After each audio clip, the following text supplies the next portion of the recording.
சோதரம் பிரைஸ்லாட். இப்போ எவ்வளோ பிரசங்கம் கேட்டுருக்கிறோம். நம்ம அவர் சொன்ன போல் எல்லாரையும் குறை சொல்கிற ஆவி தான் வந்து பேசணும். நிறைய இடத்துல பார்த்துக்குறோம். குறை சொல்லுவாங்க, அவர் சரியில்லை, இவர் சரியில்லை, இவர் மாத்திரம் என்ன பண்ணிட்டாரு அப்படின்னு சொல்லுவாங்க. ஆனால் அந்த குறை இவர் வாயில் ஒரு வார்த்தை கூட வரல.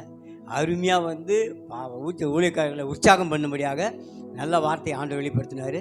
அதே போல் எப்படி நம்ம ஊழியத்தில் மக்களை வந்து அவங்க வெறுத்து போகாத அளவில் அவங்கள கவர் பண்ணுன்ற அளவில் நம்மளுக்கு ஒரு நல்ல ஒரு ஐடியா சொன்னார். இதை ஆண்டவர் நல்ல வார்த்தையை நம்மளுக்கு கொடுத்துருக்காரு. இதன் மூலயமா நம்ம நம்ம அடாப்ட் பண்ணும்போது ஆண்டவர் வாசிருக்கார். ரொம்ப நன்றி சோதரம். பேசலாம்.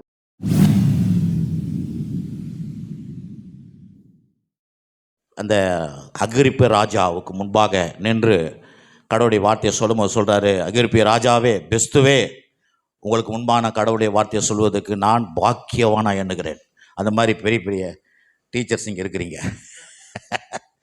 எங்கள் தம்பி இருக்கிறாரு, பாஸ்டர் கிளமெண்ட் அலெக்ஸ். அவர் வந்து உரகடத்தில் இயேசுவின் ஜீவ வார்த்தை சபை வைத்து ஒரு சபை, இன்னொரு கிளை சபை இருக்குது. பைபிள் காலேஜ் எடுக்கிறாங்க அவங்க. பிறகு என்ன மாதிரி ஊர் ஊராக போயிட்டு கடவுளுடைய வார்த்தையை அவங்க சொல்கிறவங்க. வெளிநாடுக்கெல்லாம் போய் அப்படி அவர் இருக்கிறாரு. அவருக்காக கர்த்தரை நம்ம துதிக்கிறோம். பிறகு இப்போ தயானந்த் ஐயாவுக்காக துதிக்கிறோம். ஆல்வின் ஐயாவுக்காக ஸ்தோத்திரம் பண்ணுறோம். இவங்கெல்லாம் அற்புதமாக டீச்சர், பைபிள் டீச்சர். நீங்களும் அற்புதமான டீச்சருங்க. ஆகவே தான் உங்களுக்கு முன்பாக நின்று நான் பேசுகிறது, கடவுளை என்னை கொண்டு வந்து பேச வைக்கிறது நான் பாக்கியவானா என்றேன். ஆமே, ரொம்ப முக்கியம் பாருங்க. ஆகவே இந்த நாளில் கூட பார்த்தீங்கன்னா, முதல்ல எல்லாரும் ஒன்று சொல்லுவோம், இயேசுவே நான் உன்னை லவ் பண்ணுறேன்னு சொல்லுங்களேன். சொல்லுங்க, இயேசுவே உங்களை நான் லவ் பண்ணுறேன். லவ்ன்றது அன்புங்க. பேதுருக்கிட்ட என்ன கேட்டார்? அப்பா என்னை லவ் பண்ணுறியாப்பா? பேதுருக்கிட்ட என்ன கேட்டார்? என்ன லவ் பண்ணுறியாப்பா? என் அன்பு கூறாயன்னு அர்த்தம். என்னை லவ் பண்ணுறியாப்பா? என் ஆடுகளை மெய்ப்பா. என்னை லவ் பண்ணுறியாப்பா? என் ஆடுகளை மெய்ப்பா. என்னை லவ் பண்ணுறியாப்பா? சொல்லுங்களேன். ஆண்டவரே, இயேசுவே உண்மை லவ் பண்ணுறேன் நான். இப்போ சொல்லுங்கள், ரொம்ப முக்கியம். இயேசுவே நான் உண்மை லவ் பண்ணுறேன். இயேசுவே நான் உண்மை லவ் பண்ணுறேன். எல்லாத்த காட்டிலும் உண்மையை லவ் பண்ணுறேன். யாரெல்லாம் சொன்னீங்கன்னு பார்க்குறாரு ஆண்டவர். பார்க்குறாரு, கேட்குறாரு. ஏன்னா 2 பேர் பேசும்பொழுது கவனிக்கிறாராம். நீங்கள் வாயை திறந்து என்ன சொல்கிறீங்கன்னு அவர் கவனிக்கிறார். இயேசுவே நான் உங்களை லவ் பண்ணுறேன்பா. நான் சொல்லிக்கிறேன், இயேசுவே உங்களை லவ் பண்ணுறேன். எல்லாத்த காட்டிலும் உங்களை லவ் பண்ணுறேன். அல்லேலூயா. நான் சொல்கிறேன், வாயை திறக்கிறது ரொம்ப முக்கியம். வாயிலிருந்து வர வார்த்தைகள் தான் உங்கள் வாழ்க்கையில் தீர்க்கதரிசனம் உங்களுக்கு நடக்கும். உங்களுக்கு நீங்கள் தான் தீர்க்கதரிசி. உங்கள் குடும்பத்துக்கு நீங்கள் தான் தீர்க்கதரிசி. உங்கள் பிள்ளைகளுக்கு நீங்கள் தான் தீர்க்கதரிசி. உங்கள் சர்ச்சுக்கு நீங்கள் தான் தீர்க்கதரிசி. உங்கள் குடும்ப வாழ்க்கை எல்லாத்துக்கும் நீங்கள் தான் உங்கள் வாழ்க்கையில் தீர்க்கமாக உரைக்கணும். உங்களுக்கு ஹலோ இருக்கிறீங்களா? நிறைய நீங்கள் தப்பாக தீர்க்கதரிசனம் உரைச்சிங்கன்னா தப்பாக உங்களுக்கு நடக்கும். ஆகவே உங்கள் வாழ்க்கையில் சூஸ் பண்ணி தேவனுடைய வார்த்தையை எடுத்து நீங்கள் உங்கள் வாழ்க்கைக்கு பேசிக்கொள்ளணும். அதுதான் ரொம்ப முக்கியமான காரியம். சரி, இயேசு உயிர் தெழுந்த உடனே ஒரு வார்த்தை சொன்னார். என்னென்னா, எல்லாம் பயந்து சீடர்கள் அப்படியே உட்கார்ந்து கொண்டு தான் ஒரே முதல் வார்த்தை, உங்களுக்கு சமாதானம். சொல்லுங்கள், உங்களுக்கு சமாதானம். பக்கத்தில் பார்த்து சொல்லுங்கள், உங்களுக்கு சமாதானம், உங்களுக்கு சமாதானம், உங்களுக்கு சமாதானம். அந்த சமாதானம் முதல் வார்த்தை பாருங்க. ஃபர்ஸ்ட் உயிர் தெழுந்த உடனே வாயில் வர வார்த்தை, உங்களுக்கு சமாதானம். அப்போ அந்த சமாதானம் வந்து ஷாலோம் என்ற ஒரு வார்த்தை. அதில் எபிரேயர் வார்த்தையில் ஷாலோம் என்ற வார்த்தை, அதில் பல அர்த்தங்கள் இருக்குதுன்னு சொல்கிறாங்க. அதில் 2 அர்த்தம் என்னென்னா, எதுவும் எனக்கு உடஞ்சி போகாது, எதுவும் எனக்கு கிடைக்காம போகாது. எல்லாமே எனக்கு கிடைக்கும், எல்லாமே எனக்கு நல்லா இருக்கும். சொல்லுங்கள், எனக்கு எல்லாமே நல்லா இருக்கும், எனக்கு எல்லாமே, அதான் எதுவும் உடஞ்சி போகாது. ஆப்போசிட், எதுவும் உடஞ்சி போகாதான், எனக்கு எல்லாமே நல்லா இருக்கும், எனக்கு எல்லாமே கிடைக்கும். ஷாலோம். யாரும் சொன்னீங்களா? பார்த்தீங்களா? டெய்லி எழுந்து காலையில் இருந்து ஷாலோம் அப்படின்னுங்க. எனக்கு எதுவும் உடஞ்சி போகாது, எனக்கு எதுவும் கிடைக்காம போகுது. ஐயோ, என் சர்ச்சு உடஞ்சிடுச்சு, என் விசுவாசி உடஞ்சிடுச்சு, அது என் கிராமம் உடஞ்சி போச்சுங்க. அது ஷாலோம். எதுவும் எனக்கு உடஞ்சி போகாது, எதுவும் எனக்கு நாசமாக போகாது. எனக்கு இது கிடைக்கல சார், அது கிடைக்கல சார், இது போயிடுச்சு, இதை நினச்சான்னு எல்லாமே எனக்கு கிடைக்கும். ஷாலோம் அப்படின்னா ஒரே, எனக்கு எல்லாம் கிடைக்கும், எனக்கு எல்லாமே நல்லா இருக்கும். இதை வந்து நீங்கள், அதான் இயேசு சொன்னார், ஷாலோம், உனக்கு எல்லாம் நல்லா இருக்கும்ப்பா, உனக்கு எல்லாம் கிடைக்கும். First word. இப்போ பாருங்கள், இப்படி தான் நம்முடைய வாழ்க்கையில் இன்றைக்கி நான் வந்து நிறைய பாஸ்ட் மீட்டிங் எங்கள் ஏரியாவில் 4 பாஸ்ட் 5 பாஸ்ட் மீட் நடக்குது. நான் வந்து 2 வருஷமாக எல்லா தமிழ்நாடு முழுவதிலும், ஆந்திரா, சில இடங்களில் வந்து வடநாடு, போன வருஷத்தில் வடநாட்டுக்கு போயிருந்தோம். வடநாட்டில் டெல்லி, ஆக்ரா, அப்புறம் எங்கப்பா வாரணாசி, மோடி ஐயா ஊர், இல்லை ஜூன் மாதம் அந்த நேரத்தில் போயிட்டு வந்தோம். ஆண்டவர் வந்து அப்படியே இந்த மாதமும் ஜனவரியிலேருந்து நடத்தின்னு வர்றாரு. முந்தின மாதம் மார்ச் மாதம் வடலூர் வரைக்கும் வந்தோம். அவர் 68 பேர் பாஸ்டருங்க வந்தாங்க. என்ன சொல்ல வரோன்னா, அது என்னத்துக்கு நாங்கள் வரோம் அப்படின்னா, மற்ற எல்லா சர்ச்சு எல்லா ஊழியர் மீட்டிங்கிலும் போனீங்கன்னா வந்து நின்ன உடனே பாஸ்டர்களை வெளுத்து வாங்குவாங்க. அடின்னு அடிச்சு. இங்கெல்லாம் எப்படின்னு தெரியல. மேலே ஏறினோடனே என்ன நீ ஊழியம் பண்ணுற, என்ன உனக்கு ஜெபம் பண்ணுறியா, உனக்கு ஆத்தும பாரமே இல்லை, உன்னை பார்த்தா நீ என்னத்துக்கு ஊழியத்துக்கு வந்தியா, வயிற்று பிழப்புக்கு வந்தியா? ஏறின உடனே என்ன அடித்து நொறுக்கி, பாவம் அவங்களே நொறுங்கி போயிருப்பாங்க. இவங்க போட்டு நொறுக்கி. ஊழியக்காரங்க மீட்டிங் எதுக்கு வருதுன்னா, திட்டு வாங்கின்னு போகிறதுக்கு. ஹலோ, திட்டு வாங்கிறதுக்குன்னே நம்ம அங்கே ட்ரெஸ் பண்ணி அத்தை பண்ணி பைக் எடுத்துக்கணும், அத்தை எடுத்துக்கணும், வந்து உட்காந்திங்கன்னு நின்றுங்கன்னு வருவோம். பாருங்கள், என்ன அநியாயமாகுதுங்க. இப்படி நம்ம என்ன பண்ண, நம்ம திட்டு வாங்கிட்டு நம்ம என்ன பண்ணோம், நம்ம சர்ச்சில் போய் நம்ம திட்டின்னு இருக்கிறோம். ஹலோ, ஏன்னா என்னத்தை வாங்கினா அதை கொடுக்க போகிறேன். இது இல்லைங்க ஊழியம். அது மாதிரி இல்லை. என்ன கேரக்டர், பாஸ்டர் எப்படி இருக்கணும், அவர் எப்படி ஜெபிக்கணும், கேரக்டரை பற்றி பேசின்னு இருப்பாங்க. எல்லாம் இதில் கேரக்டர் மாத்திரம் இல்லை. பார்த்தீங்கன்னா, சவுல் விழுந்து போய்விட்டான், நீ விழுந்து போயிடுவாய். அவர் யாருப்பா, இன்னொரு பேசி கிட்ட போனார். அவர் சிம்சோன் போய்விட்டான், நீயும் அப்படி எங்கே போய் படுத்துனுக்கிற. என்னங்க, நான் பார்க்குற மீட்டிங் எல்லாம் இப்படி தான் இருக்குதுங்க. பைபிளில் வேறு எதுவுமே இல்லையாங்க. எதுக்கு நம்மளை அழைச்சிக்கிறாரு, எதுக்கு இயேசு பரலோகத்தில் வந்து தேவன் எதுக்கு காமிச்சாரு? செத்து நூலாகி நொந்து பாவத்தில் கிடக்கிற மனுஷன், பிசாசின் பிடியில் கிடக்கிற, பாதாளத்தில் கிடக்கிற மனுஷனை, இந்த உலகத்தை மறுபடியும் சரி பண்ணி மறுபடியும் வந்து ஏற்கனவே இருந்த மகிமை காட்டிலும் இன்னும் பெரிய மகிமைக்கு கொண்டு வருவதற்காக தான் இயேசுவை தேவன் காலகாலமாக தீர்க்கதரிசனம் உரைத்து ஏற்ற காலத்தில் அனுப்பினார், எடுத்து நிறுத்துறதுக்காக. ஆனால் நமக்கு கொடுத்த ஊழியத்தில் நம்ம என்ன நிறுத்தாமல் போட்டு நசுக்கிறோம். ஹலோ, இருக்கிறீங்களா இல்லையா? நசுக்கிற ஊழியத்தை செஞ்சுன்னுக்கிறோம். நசுக்கிறது இல்லைங்க, உருவாக்குற ஊழியம். உடஞ்சி போன குடும்பத்தை, உடஞ்சி போன வாழ்க்கையை நம்ம சரிப்படுத்துறதுக்கு தான் கடவுள் நம்மளை உண்டாக்கியிருக்கார். நாம் அப்படி தான் உடஞ்சி கிடந்தோம், உடஞ்சி நூலாக. இப்பயும் சில நேரத்தில் அப்படி இருக்கிறோம். ஆனால் பிரசங்கம்லாம் எப்படி இருக்குது, அடித்து பல்லாம். இது வேறு பாரம்பரியம். சரி, அடித்தாரே சாமி, இதில் வேறு மேலே ஏறி முடிஞ்சோடனே நமக்கு இப்படிப்பட்ட காரியங்கள் தேவைதான், நம்ம நிர்வசனமாக இருக்கிறோம் அப்படின்னு ஒருத்தர் வந்து சொல்லுவார். நல்லா தான் இருக்குது அப்படி டெய்லியா. இது நான் குறை சொல்ல, கொஞ்சம் திங்கிங். ஆகவே தான் நான் இன்றைக்கி வந்து பாஸ்டர் எப்படி இருக்கணும் அப்படி கேரக்டரை பற்றி பேசுகிறதில்ல. பாஸ்டர் எப்படி போதிக்கணும், எண்ணத்தை எடுத்து போதிக்கணும், சபையில் எப்படி போதிக்கணும், உங்கள் வாழ்க்கையில் எப்படி போதிக்கணும், உங்கள் குடும்ப வாழ்க்கையில் எப்படி போதிக்கணுன்றதை அதை எடுத்து தான் இன்றைக்கி தமிழ்நாடு முழுவதும் சொல்லினுக்கிறேன். பாஸ்டர்கள் எப்படி போதிக்கணும். கேரக்டர்லாம் எனக்கு நிறைய பேர் இருக்கிறாங்க கேரக்டர் சொல்கிறதுக்கு. இன்னைக்கு அடுத்த மாதம் வந்தீங்கன்னா வேறு ஒருத்தர் வந்து கேரக்டரை பற்றி பேசுவார். கேரக்டர் எப்படி இருக்கணும், அது இருக்கணும். நான் சரி, கேரக்டர் நீங்கள் வந்து பேசுறதுக்கு ஆள் நிறைய பேர். ஆனால் என்னுடைய தீம் என்ன, ஊழியக்காரர்கள் எப்படி தேவனுடைய வார்த்தையை எடுத்து சபைக்கும் தன்னுடைய வாழ்க்கைக்கும் எப்படி பயன்படுத்தி கொள்ள வேண்டும் என்பதை குறித்து தான் கடவுள் என் வாழ்க்கையில் அதை பற்றி சொல்லுகிறார். அதை தான் நான் சொல்ல வரேன். அதில் முக்கியமான என்னன்னா, சபையில் 2 பிரச்சனை இருக்குது. 2 பிரச்சனை, அதான் 2 மாறாத விஷயத்தை உங்களுக்கு சொன்னேன்னு சொல்லிட்டு எபிரேயரில் சொல்கிறார் பாருங்க கடவுள் கர்த்தர். அந்த மாதிரி 2 பிரச்சனை, முக்கியமான பிரச்சனை சபையில் என்ன இருக்குதுன்னா, ஒன்று ஹெல்த் பிரச்சனை, ஒன்று வெல்த் பிரச்சனை. அப்படின்னா என்ன, வியாதி பிரச்சனை, பிறகு பணம் இல்லாத பிரச்சனை. இந்த 2 பிரச்சனையும் சபையில் தலைவிரிச்சு ஆடுது. தமிழ்நாடு முழுவதும், இந்தியா முழுவதும், எல்லா இடத்துலையும். எங்கே கேட்டிங்கன்னா, என்ன இருந்தால் எல்லாம் செய்யலாம், என்ன வியாதிங்க, ஆமாம் சுகர் சார், எப்படி சார், டீல அப்படியே சக்கரை இல்லாத டீ, எப்போ போகலாம்? ஆமாம், எவ்வளோ உடனே செட்டில்மெண்ட் பண்ணிடுறாங்க.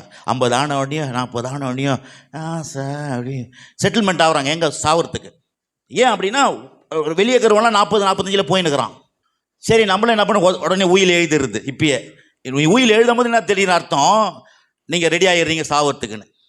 ஆகவே தான் ஹெல்த்து வெல்த்து இன்னைக்கு சர்ச்சில் அதை குறித்து விழிப்புணர்வு இல்லை. பாருங்கள், நம்ம பசங்க பிள்ளைங்க படிக்கிறாங்க. படிக்கும் பொழுது 5 சப்ஜெக்ட் ஏதோ இருக்குது. பையன் 4 சப்ஜெக்ட் 5 சப்ஜெக்டில் நல்லா எடுத்துகிட்டு ஒரு சப்ஜெக்டை ஃபெயில் ஆகிட்டான்னு என்ன பண்ணுவோம்? கொண்டு போய் பையனோ பொண்ணும் கொண்டு போய் அந்த டுட்டோரியலை விட்டு அந்த சப்ஜெக்டில் 35 எடுத்தவொடனே 100 மார்க் எடுக்கிற வரைக்கும் கொண்டு போய் டுட்டோரியலில் போய் சேர்த்துருவோம். சேர்த்து அவனே டுட்டோரியல்காரன் சொல்கிறான், சார் எவ்வளோ பெரிய மக்கா இருந்தாலும் கொண்டாங்க சார், நாங்கள் 100 எடுக்க வச்சிடறோம். அவனுக்கு இருக்கிற தன்னம்பிக்கை சர்ச்சுக்கு இல்லை. இன்னைக்கு எங்ககிட்ட வாங்க, நாங்கள் மாற்றி காமிக்கிறோம். நம்ம என்ன பண்ணுறோம்? இங்கெல்லாம் அப்படியே உடம்பு சரியாக தான் இருக்கோம். ஏசா நம்ம உலகத்தார் இல்லைல்ல, பிசாசு நம்முடைய ஏன்னா நம்முடைய விசுவாசத்தை சோதிக்கிறதுக்கு உடம்பு சரியில்லாம் ஆக்குவோம். நீ பல்ல கட்சி நீர் மேலே போனால் சுகமாயிடும். நான் குறை சொல்லலை, நான் தான் முதல்ல சொன்னேன். என்ன போதிக்கணும், எதை ஃபுல்பிட்டில் பேசணுன்றது ரொம்ப கவனமாக இருக்கணும். பாருங்க, இயேசு ஊழியம் பண்ணுறதுக்கு யார் பிரச்சனை சொல்லுங்க? மதவாதிங்க, யூத மதவாதிங்க, பரிசேயர் சதுசேயர், இவங்க தான் இயேசுவை என்ன அவன் ஊழியம் செய்யணும். அந்த இப்போ நாங்களாம் எப்படிப்பட்ட ஊழியம் செய்திருந்தோம், என்ன மாதிரி ஊழியம் செய்யணும், யார் புதுசாக என்னமோ பண்ணுறான்னு அவனு எல்லாரும் அவன் பேர பக்கம் போகிறாங்க. நீயும் போயிதியா அவன் பக்கம்? இப்போ இயேசுக்கு யார் எதிரி? மதவாத காரியம். இன்னைக்கு சர்ச்சை மதவாத ரீதியில் நம்ம ஆக்கி வச்சுருக்கோம். எல்லாரும் கொஞ்சம் சரிங்களேன், சரிங்க கொஞ்சம், ஏன்னா ரொம்ப சீரியஸ் ஆகிடுறோம். நம்ம கோயிலே நமக்கு சீரியஸ் தான், கலகலப்பாக இருக்காது, சிரிப்பு இருக்காது. ஏன்னா கிறிஸ்தவன் அப்படி தான் இருப்பேன். பாருங்க, நான் சொல்லும் பொழுது தப்பாக நினைக்காதீங்க, கொஞ்சம் சிந்திங்க, யோசிங்க. இன்னொன்று இன்றைக்கி பார்த்தீங்கன்னா நல்ல காரியங்களை சொல்லி கொடுத்தாலே ஏதோ ஓனா வந்துடுச்சுன்றாங்க. ஏதோ கல்ல தீர்க்கதரிசி ஏதோ பிரசங்கம் பண்ணிட்டு போகிற பாருங்க, அவங்கெல்லாம் பரலோகத்தை பற்றி பேசல, அவங்க உலகத்தை பற்றி பேசுகிறோம். ஜாக்கிரதை. தயானந்தன் சார் எது தப்பாக வாங்கிட்டு கொண்டாந்து வச்சு நம்மளை கெடுக்கிறாரு. நல்லதை கெட்டது நினைக்க வைக்கிறான் பிசாசு, கெட்டதை நல்லதை நினைக்க வைக்கிறான் பிசாசு. இது ஆதாம் கிட்ட ஆரம்பிச்சிச்சு. ஆதாம் கிட்ட என்ன சொன்னா, என்னப்பா இந்த பழம்லாம் நீ கிடைக்கிற பையா சாப்பிடியா, நான் சொல்கிறேன். நான் அப்படி தான் பேசுவேன் கொஞ்சம். ஏன்னா இன்னைக்கு ட்ரெண்டு மாறிச்சிங்க. சும்மா அப்படியே நம்ம போன காலத்துக்கு ஏற்றபடி நம்முடைய பேச்சு வார்த்தைகளை நாம் வசனங்களை எடுத்து வித்தியாசமாக பிரசங்கம் பண்ணும்போது தான் வாலிப பசங்களை ஓடி வருவாங்க. இருக்கிறீங்களா? என்ன சொன்னா, இதெல்லாம் என்ன நீ என்ன சாப்பிடு நான் சொல்கிறேன். அவர் ஏன் சாப்பிட வேணாம் தெரியுமா சொன்னார்? நீ கடவுளை போல ஆயிடுவேன்னு சொல்லிட்டு சாப்பிட வேணாம். என்ன சொன்னா, நல்லதை கெட்டதை நல்லதுன்றான். இன்னைக்கும் சபைக்குள்ள என்ன ஆச்சுன்னா, நல்லதெல்லாம் கெட்டதெல்லாம் நல்லதுனாக்கி சர்ச்சை உருக்குலைய வச்சுட்டுக்கிறான் பிசாசு. அப்படி நல்ல யாராவது கொஞ்சம் நல்லா கண்டு பேசுனா, உலகம் வந்திருக்குது பாருங்க. நான் சொல்கிறேன், உலகம்னா என்னங்க? சென்ட் அடித்தா உலகமா? நல்ல ட்ரெஸ் போட்டால் உலகமா? பவுடர் அடித்தா உலகமா? நல்ல ஷூ போட்டால் உலகமா? இல்லை நல்ல வீடு கட்டினா உலகமா? இல்லை நல்ல சர்ச்சை நல்ல சரியாக வச்சு கார் வச்சு இன்றைக்கி அது உலகமா? உலகம் அது இல்லைங்க. உலகம்னா என்னன்னா, உலகத்தானுக்கு இயேசுவே தெரியாது, அவனுக்கு ரட்சிப்பு தெரியாது, ஆவியானவர் தெரியாது, வசனம் தெரியாது, மீட்பு தெரியாது, உடன்படிக்கை தெரியாது, மெய்யான தேவன் யாருன்னு தெரியாது, இந்த உலகத்தை உண்டாக்குற தேவன் யாருன்னு. அதுதான் உலகம். எத்தனை பேர் நாமன்றீங்க? நம்ம எல்லாத்தையும் தப்பா சென்டச்சா உலகம். ஷூ போட்டா உலகம், சட்டை போட்டாலும் என்ன சட்டை போட்டுக்கிற பற்றி அவரு பாஸ். நான் வரும்போது கருப்பு பனியில் தான் வந்தேன், மேலே போட்டுக்கினேன். ஏன்னா வந்தவுடனே மாற்றிக்கலாம், அது கூட உங்களுக்காக தான் மாற்றினேன். ஏன்னா நீங்கள் கருப்பு பனினே பார்த்துன்னு இருப்பீங்க சில நேரத்தில், பிரசங்கம் இப்போ ஏறாது பாருங்க. ஏன்னா பாரு, கருப்பு பனியனை போட்டுன்னு பேசினுக்கிறார் பற்றி அவர். கருப்பு முடி கருப்பாகுது, மீசை கருப்பாகுது, கண்ணில் கருப்பு உள்ளகுது. ஹலோ, இங்கே வெள்ளை போட்டுங்கன்னு மீதெல்லாம் என்ன பண்ணுறதுங்க? கொஞ்சம் யோசிங்க. நான் சொல்கிறேன், என் கண்ணாடியாக பிரசங்கம் பண்ணோம், என்னுடைய சட்டையாக பிரசங்கம் பண்ண போகுது இல்லைங்களா? இல்லை இந்த ஃபுல் பிட்ஸ் பிரசங்கம் பண்ணுமா? எதுவும் ஆவியானவர் நமக்கு பேச போகிறார். நாம் பாருங்க எதையோ பார்த்துட்டு அது சரியில்லைங்க, அவர் சரி ஏற்றுக்கூடாது. சாரிங்க, கொஞ்சம் மனசை ஃப்ரீ பண்ணுங்க.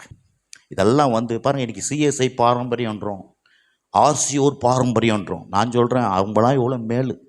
இந்த பெந்தகோசு பாரம்பரியம் பாருங்கள், நம்மளையும் கெடுத்து அந்த அந்த இருக்கிறான் பாரு, அந்த கல்லறையில் இருக்கிறான் பாரு, கல்லறையில் ஒருத்தர் இருப்பான், கல்லறையில் ஏசு போகிறோமோ கிழிச்சிக்கிறா, அது மாதிரி இன்றைக்கி இந்த பட்டயத்தை எடுத்து கிழிச்சிக்கிறது, மற்றவங்களை கிழிக்கிறது.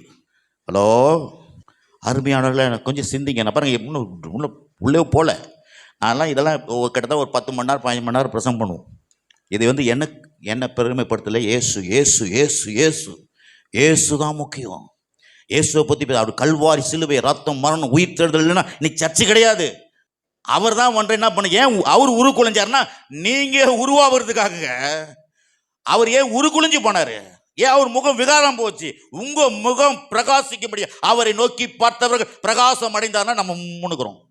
ஹலோ கொஞ்சம் சிரிங்க சார், கொஞ்சம் சிரிங்க, தப்பு இல்லைங்க. ஏன்னா இன்றைக்கி நம்ம பாருங்கள், நம்ம எல்லாத்தையும் மத ரீதியாக இருந்துக்குன்னு நம்ம என்ன பண்ணோம், கிறிஸ்தவத்தை மதமாக்கி வச்சுக்கிறோம். அந்த மதவாதிங்க பண்ணிட்டாங்க பாருங்க. இயேசு வரும்போது ஏசு பிடிக்கல கேளுங்க. எல்லாரும் ஆபிரகாம் தேவன், ஈசாக்கின் தேவன், யாக்கோப்பின் தேவனேன்னு கூப்பிட்டுருந்தாங்க. இவர் வந்தார், அப்பான்னு கூப்பிடியா அப்படின்ட்டார். உடனே வருது பாரு புத்துன்னு, எப்படி அப்பான்னு கூப்பிடலாம்? ஆபிரகாம் அவர் எங்கே இருக்க நாங்கள். அதுதான் இயேசு மேலே கோவம். இயேசு மேலே ஏன் கோவம்னா, இவங்க பண்ணதுக்கு அவர் பண்ணுறதுக்கும் வித்தியாசம் ஆயிடுச்சு. அதனால தான் இயேசுவை போட்டு தாக்குனாங்க பாருங்கள். இப்போ இன்றைக்கும் பாருங்கள், நல்ல நம்ம வந்து இந்த பழைய துருத்தி பழைய ரசத்தை விரும்புவானா. இயேசுவை சொன்னார், பழைய ரசத்தை தான் விரும்புவான், இதுவே போதோண்டு வானான். நான் சொல்கிறேன், கடவுளுடைய வார்த்தையின் வெளிச்சத்தை வெளிப்பாடுகளை நாம் பெற்றுக்கொள்ளும் பொழுது பெரிய மாற்றங்கள் உண்டாகும். ஆமென், அல்லேலூயா, தேங்க்யூ லார்ட், தேங்க்யூ ஜீசஸ். நான் சொல்கிறேன், ஆவியானவர் இங்கே இருக்கிறார், பிரசன்னம் இருக்குது. நீங்கள் நினச்சி நிற்கிறீங்க பாருங்கள், வந்து நம்ம ஏந்திரிச்சு போகிறது, செல்லை தூக்குறது, அது தூக்குறது எல்லாமே கடவுளை கனவீனம் பண்ணுறோம். கர்த்தர்னா யாருங்க? எவ்வளோ பேர் மகாதேவன், பரிசுத்தர் பரிசுத்தர் பரிசுத்தர் பரிசுத்தர் பரிசுத்தர் பரிசுத்தர் பரிசுத்தர் என்று அவரை போற்றுக்கொள்ளு. அவ்வளோ மகா பெரிய தெய்வம். அவர் வந்தாலும் அப்படி ஏசுன்னு சொன்ன பிடிக்க வந்து தொப்புன்னு விழுறான் கீழே. யாருங்க நீங்கள்? நான் ஏசு யாரு? நான் தான் ஏசுன்னு சொன்ன தபால்னு விழுறான் எல்லாரும். அப்படிப்பட்ட சக்தி வாய்ந்த தெய்வம் நமக்குள்ளே இருக்கிறார், நமக்குள்ள வாசம் பண்ண. நீங்கள் நானும் தேவனுடைய ஆலயம். அவரை எங்கேயும் உங்களை விட்டு போகிறதே இல்லை, கைவிடுறதே இல்லை. ஹலோ, ரொம்ப முக்கியம் சார். ஏன்னா சின்ன சின்ன காரியங்களை நம்ம புரிஞ்சுக்கணுமா? அப்படி ஊழியம், மினிஸ்ட்ரி, நம்முடைய சபை எல்லாம் வித்தியாசமாக மாறிடும் பாருங்க. ஏன்னா நான் வந்து அப்படிப்பட்ட ஒரு சர்ச்சுக்கு தான் போனேன். ஆரம்பத்தில் நான் போன சர்ச்சில் எனக்கு ஒரு நாள் எங்கள் பாஸ்டர் நின்னுக்கடி இந்த இடத்துல வந்து திட்டியே பிரசங்கம் பண்ணுறது கிடையாது. இதுக்கு ஒன்று பவுட்ரு போடுறார், தடவி கொடுக்குறீங்கம்மா.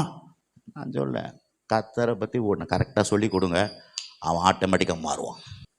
மாற்றுறதுக்கு நம்ம ஒன்றே பண்ண தேவையில்லை. தேவனுடைய வார்த்தை லீகல் ட்ரூத். அவர் என்னவா இருக்கிறார், அவர் எப்படிப்பட்டவர், அவர் என்னெல்லாம் செஞ்சிருக்கிறான்னு லீகல் ட்ரூத், சட்ட ரீதியான சத்தியங்களை சொல்லுங்க. நடைமுறை சத்தியம் அவன் வாழ்க்கையில் வந்துடும். ஹலோ, நம்ம வந்த உடனே குட்டி பிள்ளைங்க வந்த உடனே ஜபம் பண்ணேன், உபவாச ஜபத்துக்கு வா. அது அப்போ தான் குழந்தை அப்போ வந்துக்குது வீட்டில் ரட்சிக்கப்பட்டு. அதுக்கு போய் இதை செய் அதை சொன்னால் அது என்ன பண்ணோம், ஐயோ செய்யும், அப்புறம் நீ செய்யவே மாட்டேன். நான் சொல்கிறேன், உங்கள் பிள்ளை பிறந்த உடனே ஏன்சி நடக்குதுங்க, பிள்ளை ஏன்சி நடக்குமா? இல்லை அப்பா அம்மான்னு கற்றுதா? அதுக்கு நேரம் வேணும். ஆனால் அதுக்கு நேரம் மட்டும் இல்லை, அதுக்கு என்ன பண்ணணும், ஃபுட்டு கொடுக்குறாங்க, தாய்ப்பால் கொடுக்குறாங்க, ஃபேரெக்ஸ் கொடுக்குறாங்க, காம்ப்ளான் கொடுக்குறாங்க, அத்தை கொடுக்க அதெல்லாம் 3 மாதம் அப்படி கவருது. கவர்ந்தோடனே அதுக்கப்புறம் முட்டி போடுது, அதுக்கப்புறம் ஏந்திரிச்சு நிற்குது, அதுக்கப்புறம் சக் சக் அப்படி நடக்குது. நான் ஏன் சொல்ல வரேன்னா, நடைமுறை வாழ்க்கையில் எப்படி வளர்ச்சியோ ஆவிக்குரிய வாழ்க்கையிலும் வளர்ச்சி அப்படி தான். நீங்கள் அவசரப்பட்டீங்கன்னா உங்கள் ஜனங்களை நீங்களே கடிஞ்சு கொள்ளுவீங்க. இன்னொன்று, எப்படி வளர்ச்சி உண்டாகும்னா, நடைமுறை சத்தியத்தினால் வளர்ச்சி உண்டாகாது. நீங்கள் ஜபம் பண்ணு, அத்தை பண்ணு, இதை பண்ணு, இதை பண்ணு, இதெல்லாம் இல்லை. தேவன் யார், அவர் எப்படிப்பட்டவர், அவர் ரத்தம் என்ன பண்ணியிருக்குது, அவருடைய மரணம் என்ன பண்ணியிருக்குது, அவருடைய உயிர் தேடுதல் என்ன பண்ணியிருக்குது, அவர் உனக்காக என்னெல்லாம் செஞ்சு வச்சுக்கிறார், அதை விவரமாக சொல்ல ஆரம்பிச்சிட்டிங்கன்னா அதுதான் அவங்க வாழ்க்கையில் போய் விதையாக வந்து அந்த விதை கனி கொடுக்க ஆரம்பிச்சிடும். அதுக்கப்புறம் நடக்கும், பேசும், அது பண்ணும். உபவாசம் சொல்லிட்டு நீங்கள் சொல்கிறதுக்கு முன்னாடி அதுவும் சொல்லணும், உபவாசம் ஜெபம் வைங்க பாஸ்டர், நான் வரேன் அப்படின்னும். ஹலோ, நம்ம பாருங்கள், விதைக்காதையே அறுவடையை எதிர்பார்த்துனுக்குறோம். விதை என்ன, தேவனுடைய வார்த்தை என்ன வார்த்தை? அவர் என்னவா இருக்கிறார்ன்றத, அவர் நமக்கு என்ன பண்ணியிருக்காருன்றத விளக்கமாக சொல்லும் பொழுது அவன் ஆட்டோமேட்டிக்காக அந்த சபை மக்கள் வளர ஆரம்பிச்சிருவாங்க. எத்தனை பேர் இது பண்ணுறீங்க, யோசிக்கிறீங்க, கொஞ்சம் சிந்திப்பாங்க. ஆனால் நம்ம பிரசங்கம் பண்ணும்போது நம்ம என்ன பண்ணுறோன்றது கொஞ்சம் யோசிக்கணும். எங்கள் மக சொல்லுவா, இன்றைக்கி வரல, அவங்க பாடுவாங்க, அவங்களும் சொல்லுவா, ஏன் டாடி எப்போ பார்த்தாலும் உங்கள் பிரசங்கத்தை போட்டு கேட்டுனுக்கிறீங்களே, என்ன இது அப்படின்னுவா. இல்லைம்மா, என் பிரசங்கம் எனக்கே பிடிக்குதான்னு கொஞ்சம் பார்க்குறேன். எனக்கே என் பிரசங்கம் பிடிக்கலன்னா பாவம் ஜனங்கள்லாம் எவ்வளோ அல்லல் படுவாங்க. இதுக்கு தான் என் போட்டு கேட்குறேன். ஓ அப்படியா? அது மாதிரி தான் வை. அது மட்டும் இல்லை, எனக்கிட்ட கத்தர் பேசுனதை நான் கேட்டுனே இருக்கணும். ஏன்னா அதுதான் என்னுடைய வாழ்க்கையில் மாற்றங்கள் உண்டு பண்ணும். நம்ம என்ன பண்ணுறோம், பிரசங்கத்தை மட்டும் பேசுவோம், ஆனால் நம்ம பிரசங்கம் நம்மளும் கேட்க மாட்டோம். நீங்கள் இல்லை, நீங்களாம் நல்ல ஆட்கள். இது என்ன ஊருங்க இது? விழுப்புரம் ஆட்களை பற்றி நான் பேசலை. ஏன்னா நம்ம பிரசங்கத்தை ஏன் கேட்கணும்னா, நீங்கள் பேசுறது நீங்கள் கேட்கும் போது தான் அது உங்ககிட்ட கத்தர் பேசுனத நீங்கள் கேட்க அது உங்களுக்கு வரும். ஒரு உதாரணம், இப்போ நான் பிரசங்கம் பண்ணுறேன்ல, நான் பிரசங்கம் பண்ணுறதுனால எனக்கு நடக்காது, நான் பிரசங்கத்தை கேட்குறதுனால எனக்கு நடக்காது. நான் பிரசங்கம் பண்ணுறதையும் நான் கேட்குறதையும் நான் விசுவாசித்தாலே எனக்கு நடக்கும். ஹலோ, கொஞ்சம் கரங்களை தட்டுங்களேன். இன்னைக்கு பிரச்சனை என்னென்னமா, நான் பிரசங்கம் கேட்டதுனால நடக்காது சார். நான் பிரசங்கத்தை பண்ணுறேங்க, பிரசங்கம் பண்ணுறதுனால நடக்காது சார். பிரசங்கத்தை கேட்குறதையும் நான் பேசுறதையும் நான் விசுவாசித்தா தான் எனக்கு நடக்கும். ஆகவே தான் நிறைய பேர் ஹீலிங் மினிஸ்ட்ரி பண்ணுவாங்க, அவங்க நோயோடு இருப்பாங்க. ஹலோ, ஏன்னா அவங்க அதை பிலீவ் பண்ணுறதில்ல. வெறும் மக்களுக்கு சுகத்தை ஆரோக்கியத்தை பற்றி பேசுவாங்களே வெளியே, ஆனால் அவங்க அதை பிலீவ் பண்ணுறதில்ல. அப்போது நீங்களும் நானும் ஏன் மிஸ் அண்டர்ஸ்டுட் ஆகிறோன்னா, நான் பண்ணுறத நான் நம்புறது இல்லை. ஹலோ, இருக்கீங்களா? சொல்லுங்கள் பாஸ்டர், நீங்கள் பண்ணுறதை நீங்கள் முதல்ல நம்புங்க, விசுவாசிங்க, ரொம்ப முக்கியம். இதெல்லாம் பாருங்கள், இதெல்லாம் இது பிரசங்கம் கிடையாது, இதெல்லாம் சின்ன இன்ட்டு, சும்மா ஒரு அந்த காரியம். ஏன்னா இதெல்லாம் ரொம்ப முக்கியம். ஏன் நிறைய பேர் நீங்கள் அதெல்லாம் விசுவாசி பெரிய ஆள் ஆகிருப்பீங்க. இன்னொன்று பார்த்தீங்களா, ஒரே ஒரு இது பாருன்னா, நம்ம வரைக்கும் நல்லா இருக்கிறது பெருசு கிடையாது. எனக்கு ஒரு சபை இருக்குதுங்க சார், எனக்கு ஒரு ஸ்கூட்டர் இருக்குது, எனக்கு ஒரு கார் இருக்குது, எனக்கு ஒரு நல்ல வீடு இருக்குது, நான் நல்லா இருக்கிறேன், எனக்கு ஒரு பிரச்சனையே இல்லை அப்படின்றதுனால நம்ம திருப்தி ஆகிடக்கூடாது. சர்ச்சில் 100 பேர் நல்லா இருக்கிறாங்களா? சர்ச்சில் 100 வரப்போகிற 50 பேர் நல்லா இருக்கிறாங்களா? சர்ச்சில் இருக்கிற அத்தனை பேரும் சுகமாக இருக்கிறாங்களா? சர்ச்சில் இருக்கிறவங்களுக்கு ஆசீர்வாதமாக இருக்கிறாங்களா? சர்ச்சில் இருக்கிற நன்மையாக இருக்கிறாங்களா? இங்கே கொண்டு வரணும் சர்ச்சை. ஹலோ, சர்ச்சை எங்கே கொண்டு வரணும்? நான் நல்லா இருந்த மாட்டேன் போத என் ஆடு என்ன மாதிரியே ஆடு இருக்கணும். ஏன்னா கடவுள் அவருடைய சாயல்லே உங்களை உண்டாக்கியிருக்கிறார். ஹலோ, அவர் வேற சாயல், அவர் சிங்கம் புலி மாதிரி நம்மளை உண்டாக்கலை, அவருடைய சாயல், அவருடைய ரீதி. அப்போ நீங்களும் நல்லா இருந்துட்டா மட்டும் போதாது, என்ன மாதிரியே என் சபை மக்கள் நன்றாக இருக்க வேண்டும். அங்கே கொண்டு வரணும் நம்ம சர்ச்சை. நிறைய குறை சொல்லக்கூடாது, அது பிரசங்கத்தில் சில கோபத்தை பிரசங்கத்தில் தான் காட்டுறோம். அது நல்லா சொன்னார் ஐயா. இன்னொன்று என்னென்னா, பரிசுத்தத்தை அதிகமாக முக்கியப்படுத்தி பேசுகிறோம். நான் ஆசீர்வாதம் தான் முதல்ல பேசணுன்றத ஐயா நீங்கள் சொல்லி கொடுத்தாங்க, ரொம்ப பிரயோஜனமாக இருந்தது. இதில் வெற்றி வாழ்வு வேத கருத்தரங்குன்னு அது இருக்குது. சத்தியத்தை சத்தியம் உங்களை விடுதலை ஆக்கும். அப்போ இந்த கூட்டம் கூட நம்ம வெற்றி வாழ்வுன்னு கூட்டம். இப்போ கிறிஸ்தவ வாழ்க்கை என்னன்னா வெற்றி வாழ்வு தான். ஏன்னா பாலும் தேனும் ஓடுகிற தேசம் தான் கொடுக்குறேன்னாரு. இது ரொம்ப முக்கியம். அப்போது அது மாத்திரம் முதல் தலைப்பில் என்ன, புதிய ஏற்பாட்டில் ஆசீர்வாதம் உண்டு. புதிய ஏற்பாட்டில் ஆசீர்வாதம் உண்டு. இன்றைக்கி நிறைய பேர் பார்த்தீங்கன்னா பழைய ஏற்பாட்டில் ஆசீர்வாதம் சார், புதிய ஏற்பாட்டில் ஆசீர்வாதம் இல்லைன்றது அப்படியே நின்று இருப்பாங்க. ரெண்டாவது, பாவம், அதுக்கு பதில் பாவம் முதல்ல வரல, ஆசீர்வாதம் முதல் வந்துக்குது. பாவமே பின்னால் வந்த பாவமே புதிய ஏற்பாட்டில் தாக்குதுன்னா முதல் ஆசீர்வாதம் உள்ளத்தில் எப்படி உள்ளே வராது கேள்வி. ரெண்டாவது. மூன்றாவது, புதிய ஏற்பாட்டில் ஆசீர்வாதம் என்ற வார்த்தை நிறைய இல்லை அப்படின்றாங்க, நிறைய இல்லைன்ற. ஆனால் அதுக்கு பதிலாக பல்வேறு வார்த்தைகளை பயன்படுத்துகிறாங்க. அது என்ன? பாக்கியவான், பரிபூர்ணம், சம்பூர்ணம், ஐஸ்வர்யம் எல்லாம் நீங்கள் சொல்லாமல் வாய் திறந்தது நல்லது. பாருங்க, திருப்பி சொல்லலாம். பாக்கியவான், பரிபூர்ணம், சம்பூர்ணம், ஐஸ்வர்யம், நிறைவு, திருப்தி, அளவற்ற மிகவும் அதிகமாக. இதெல்லாம் ஆசீர்வாதத்தினுடைய வார்த்தையினுடைய ஒரு சாயல், அதுதான் அது. ஆனால் அதை வந்து வேறு விதமாக மொழிபெயர்த்துக்கிறாங்க, அவ்வளோதான் அது. அப்போ பாருங்கள், நம்ம வந்து இதெல்லாம் நிறைய இன்னைக்கு சர்ச்சையாக இருக்குது. ஓகேவா? அடுத்தது பாருங்கள், நாலாவது பார்த்தீங்கன்னா, இது ரொம்ப கை வச்ச ரொம்ப கஷ்டம். தங்க நகை அணிவது சர்ச்சை. தங்க நகை அணிவதில் சர்ச்சை. ஆனால் வந்து வேதத்தில் வந்து தங்க நகையை பற்றி கடவுள் வந்து தங்கத்தையே வந்து உருவாக்கி வச்சுக்காரு ஏதேன் தோட்டத்தில், இல்லையா? அப்புறம் பார்த்தா அதுக்கு என்ன சொல்கிறாங்கன்னா, அதை நான் விளக்குறேன். ஆதி 35 நாளில் வந்து யாக்கோபு அதை புதைச்சிட்டாரு. எங்கே? தங்க நகத்தெல்லாம் புதைச்சிட்டாரு. அது தீட்டுன்னு சொல்லிட்டு புதைச்சிட்டாரு. ஆகவே நம்மளும் என்ன பண்ணுறோம், தொட கூடாது அப்படின்னு. ஆனால் அங்கே என்ன பண்ணோம், தீட்டான நகையை தான் அவங்க என்ன பண்ணாங்க, புதைச்சாங்க. புது நகையை புதைக்கல. அதுக்குன்னு ஜிஆர்டியிலேருந்து வாங்கின்னு வந்து புதைக்க சொன்னார் ஆண்டவர். ஹலோ, தீட்டுப்பட்டதை தான் வந்து சவுல்கிட்ட சொல்கிறாரு, தீட்டுப்பட்ட ஒட்டகத்தையும் தீட்டுப்பட்ட ஆடு மாடலில் நாசமாக்கு. அதுலேருந்து அதுக்கப்புறம் ஒட்டகமே யூஸ் பண்ணலையா? வேறு ஒட்டகமே கத்தரை யூஸ் பண்ண வைக்கல சொல்லியா? கொஞ்சம் கவனிங்க. இதை பார்த்துட்டு தான் ஒரு பொண்ணு என்ன பண்ணாலாம், ஒரு அம்மா என்ன பண்ணாலும் பழைய சாப்பாடெல்லாம் கொண்டு வந்து அந்த ஊசி போனதெல்லாம் கொண்டு வந்து குப்பையில் கொட்டியிருந்தாங்களாம். எதிர் வீட்டில் ஒரு பொண்ணு, சின்ன பொண்ணு, அவள் புது கல்யாணம். அவள் என்ன பண்ணலாம் பார்த்துட்டு, அட்டுட்ட சாப்பாடெல்லாம் கொட்டுறாங்க, ஊசி போன இதை அதுக்கு ஊசி போனது ஏதோ சாப்பாடு குழம்புலாம் கீழே கொட்டுறாங்க குப்பை தொட்டியில். இவ்வளோ என்ன பண்ணாலும் புது சாப்பாடை செஞ்சு குழம்புலாம் செஞ்சு குப்பை தொட்டியில் கொட்டினாலாம். இந்த அம்மா தூரத்தில் பார்த்து, என்னடி குப்பை தொட்டியில் இது சாப்பாடை கொட்டினுக்கிற, நீங்கள் தானே குப்பை தொட்டியில் சாப்பாடெல்லாம் கொட்டினி குழம்புலாம் கொட்டினி, நானும் செஞ்சு வச்சுன்னு வந்து கொட்டுறேன். அடி பாவி, நான் மூசி அடித்தது கெட்டு போன சாப்பாட்டை கெட்டு போன குழம்பு தான் நான் ஊற்றுன ஒழிய நல்ல சாப்பாட்டை எங்கெல்லாம் போடலாமா, நல்ல சாப்பாடை குழம்பைய ஊற்றலாமா, அது சாப்பிட்றதுக்காச்சு. அந்த மாதிரி தான் தீட்டுப்பட்டதை தான் அவர் வேணான்னார். நம்ம எல்லாத்தையும் புது நகையெல்லாம் தீட்டாயிடுச்சு. ஹலோ, இருக்கீங்களா இல்லையா? ஒட்டகம், எந்த ஒட்டகத்தை எதை பண்ணார், அமெரிக்கர் ஒட்டகத்தை தான் வேணான்னார். ஆனால் எல்லா ஒட்டகம் அதுக்கப்புறம் நல்லது. அப்போ பாருங்கள், நம்மளுக்கு வந்து நிறைய வந்து வெளிப்பாடு கிடையாது.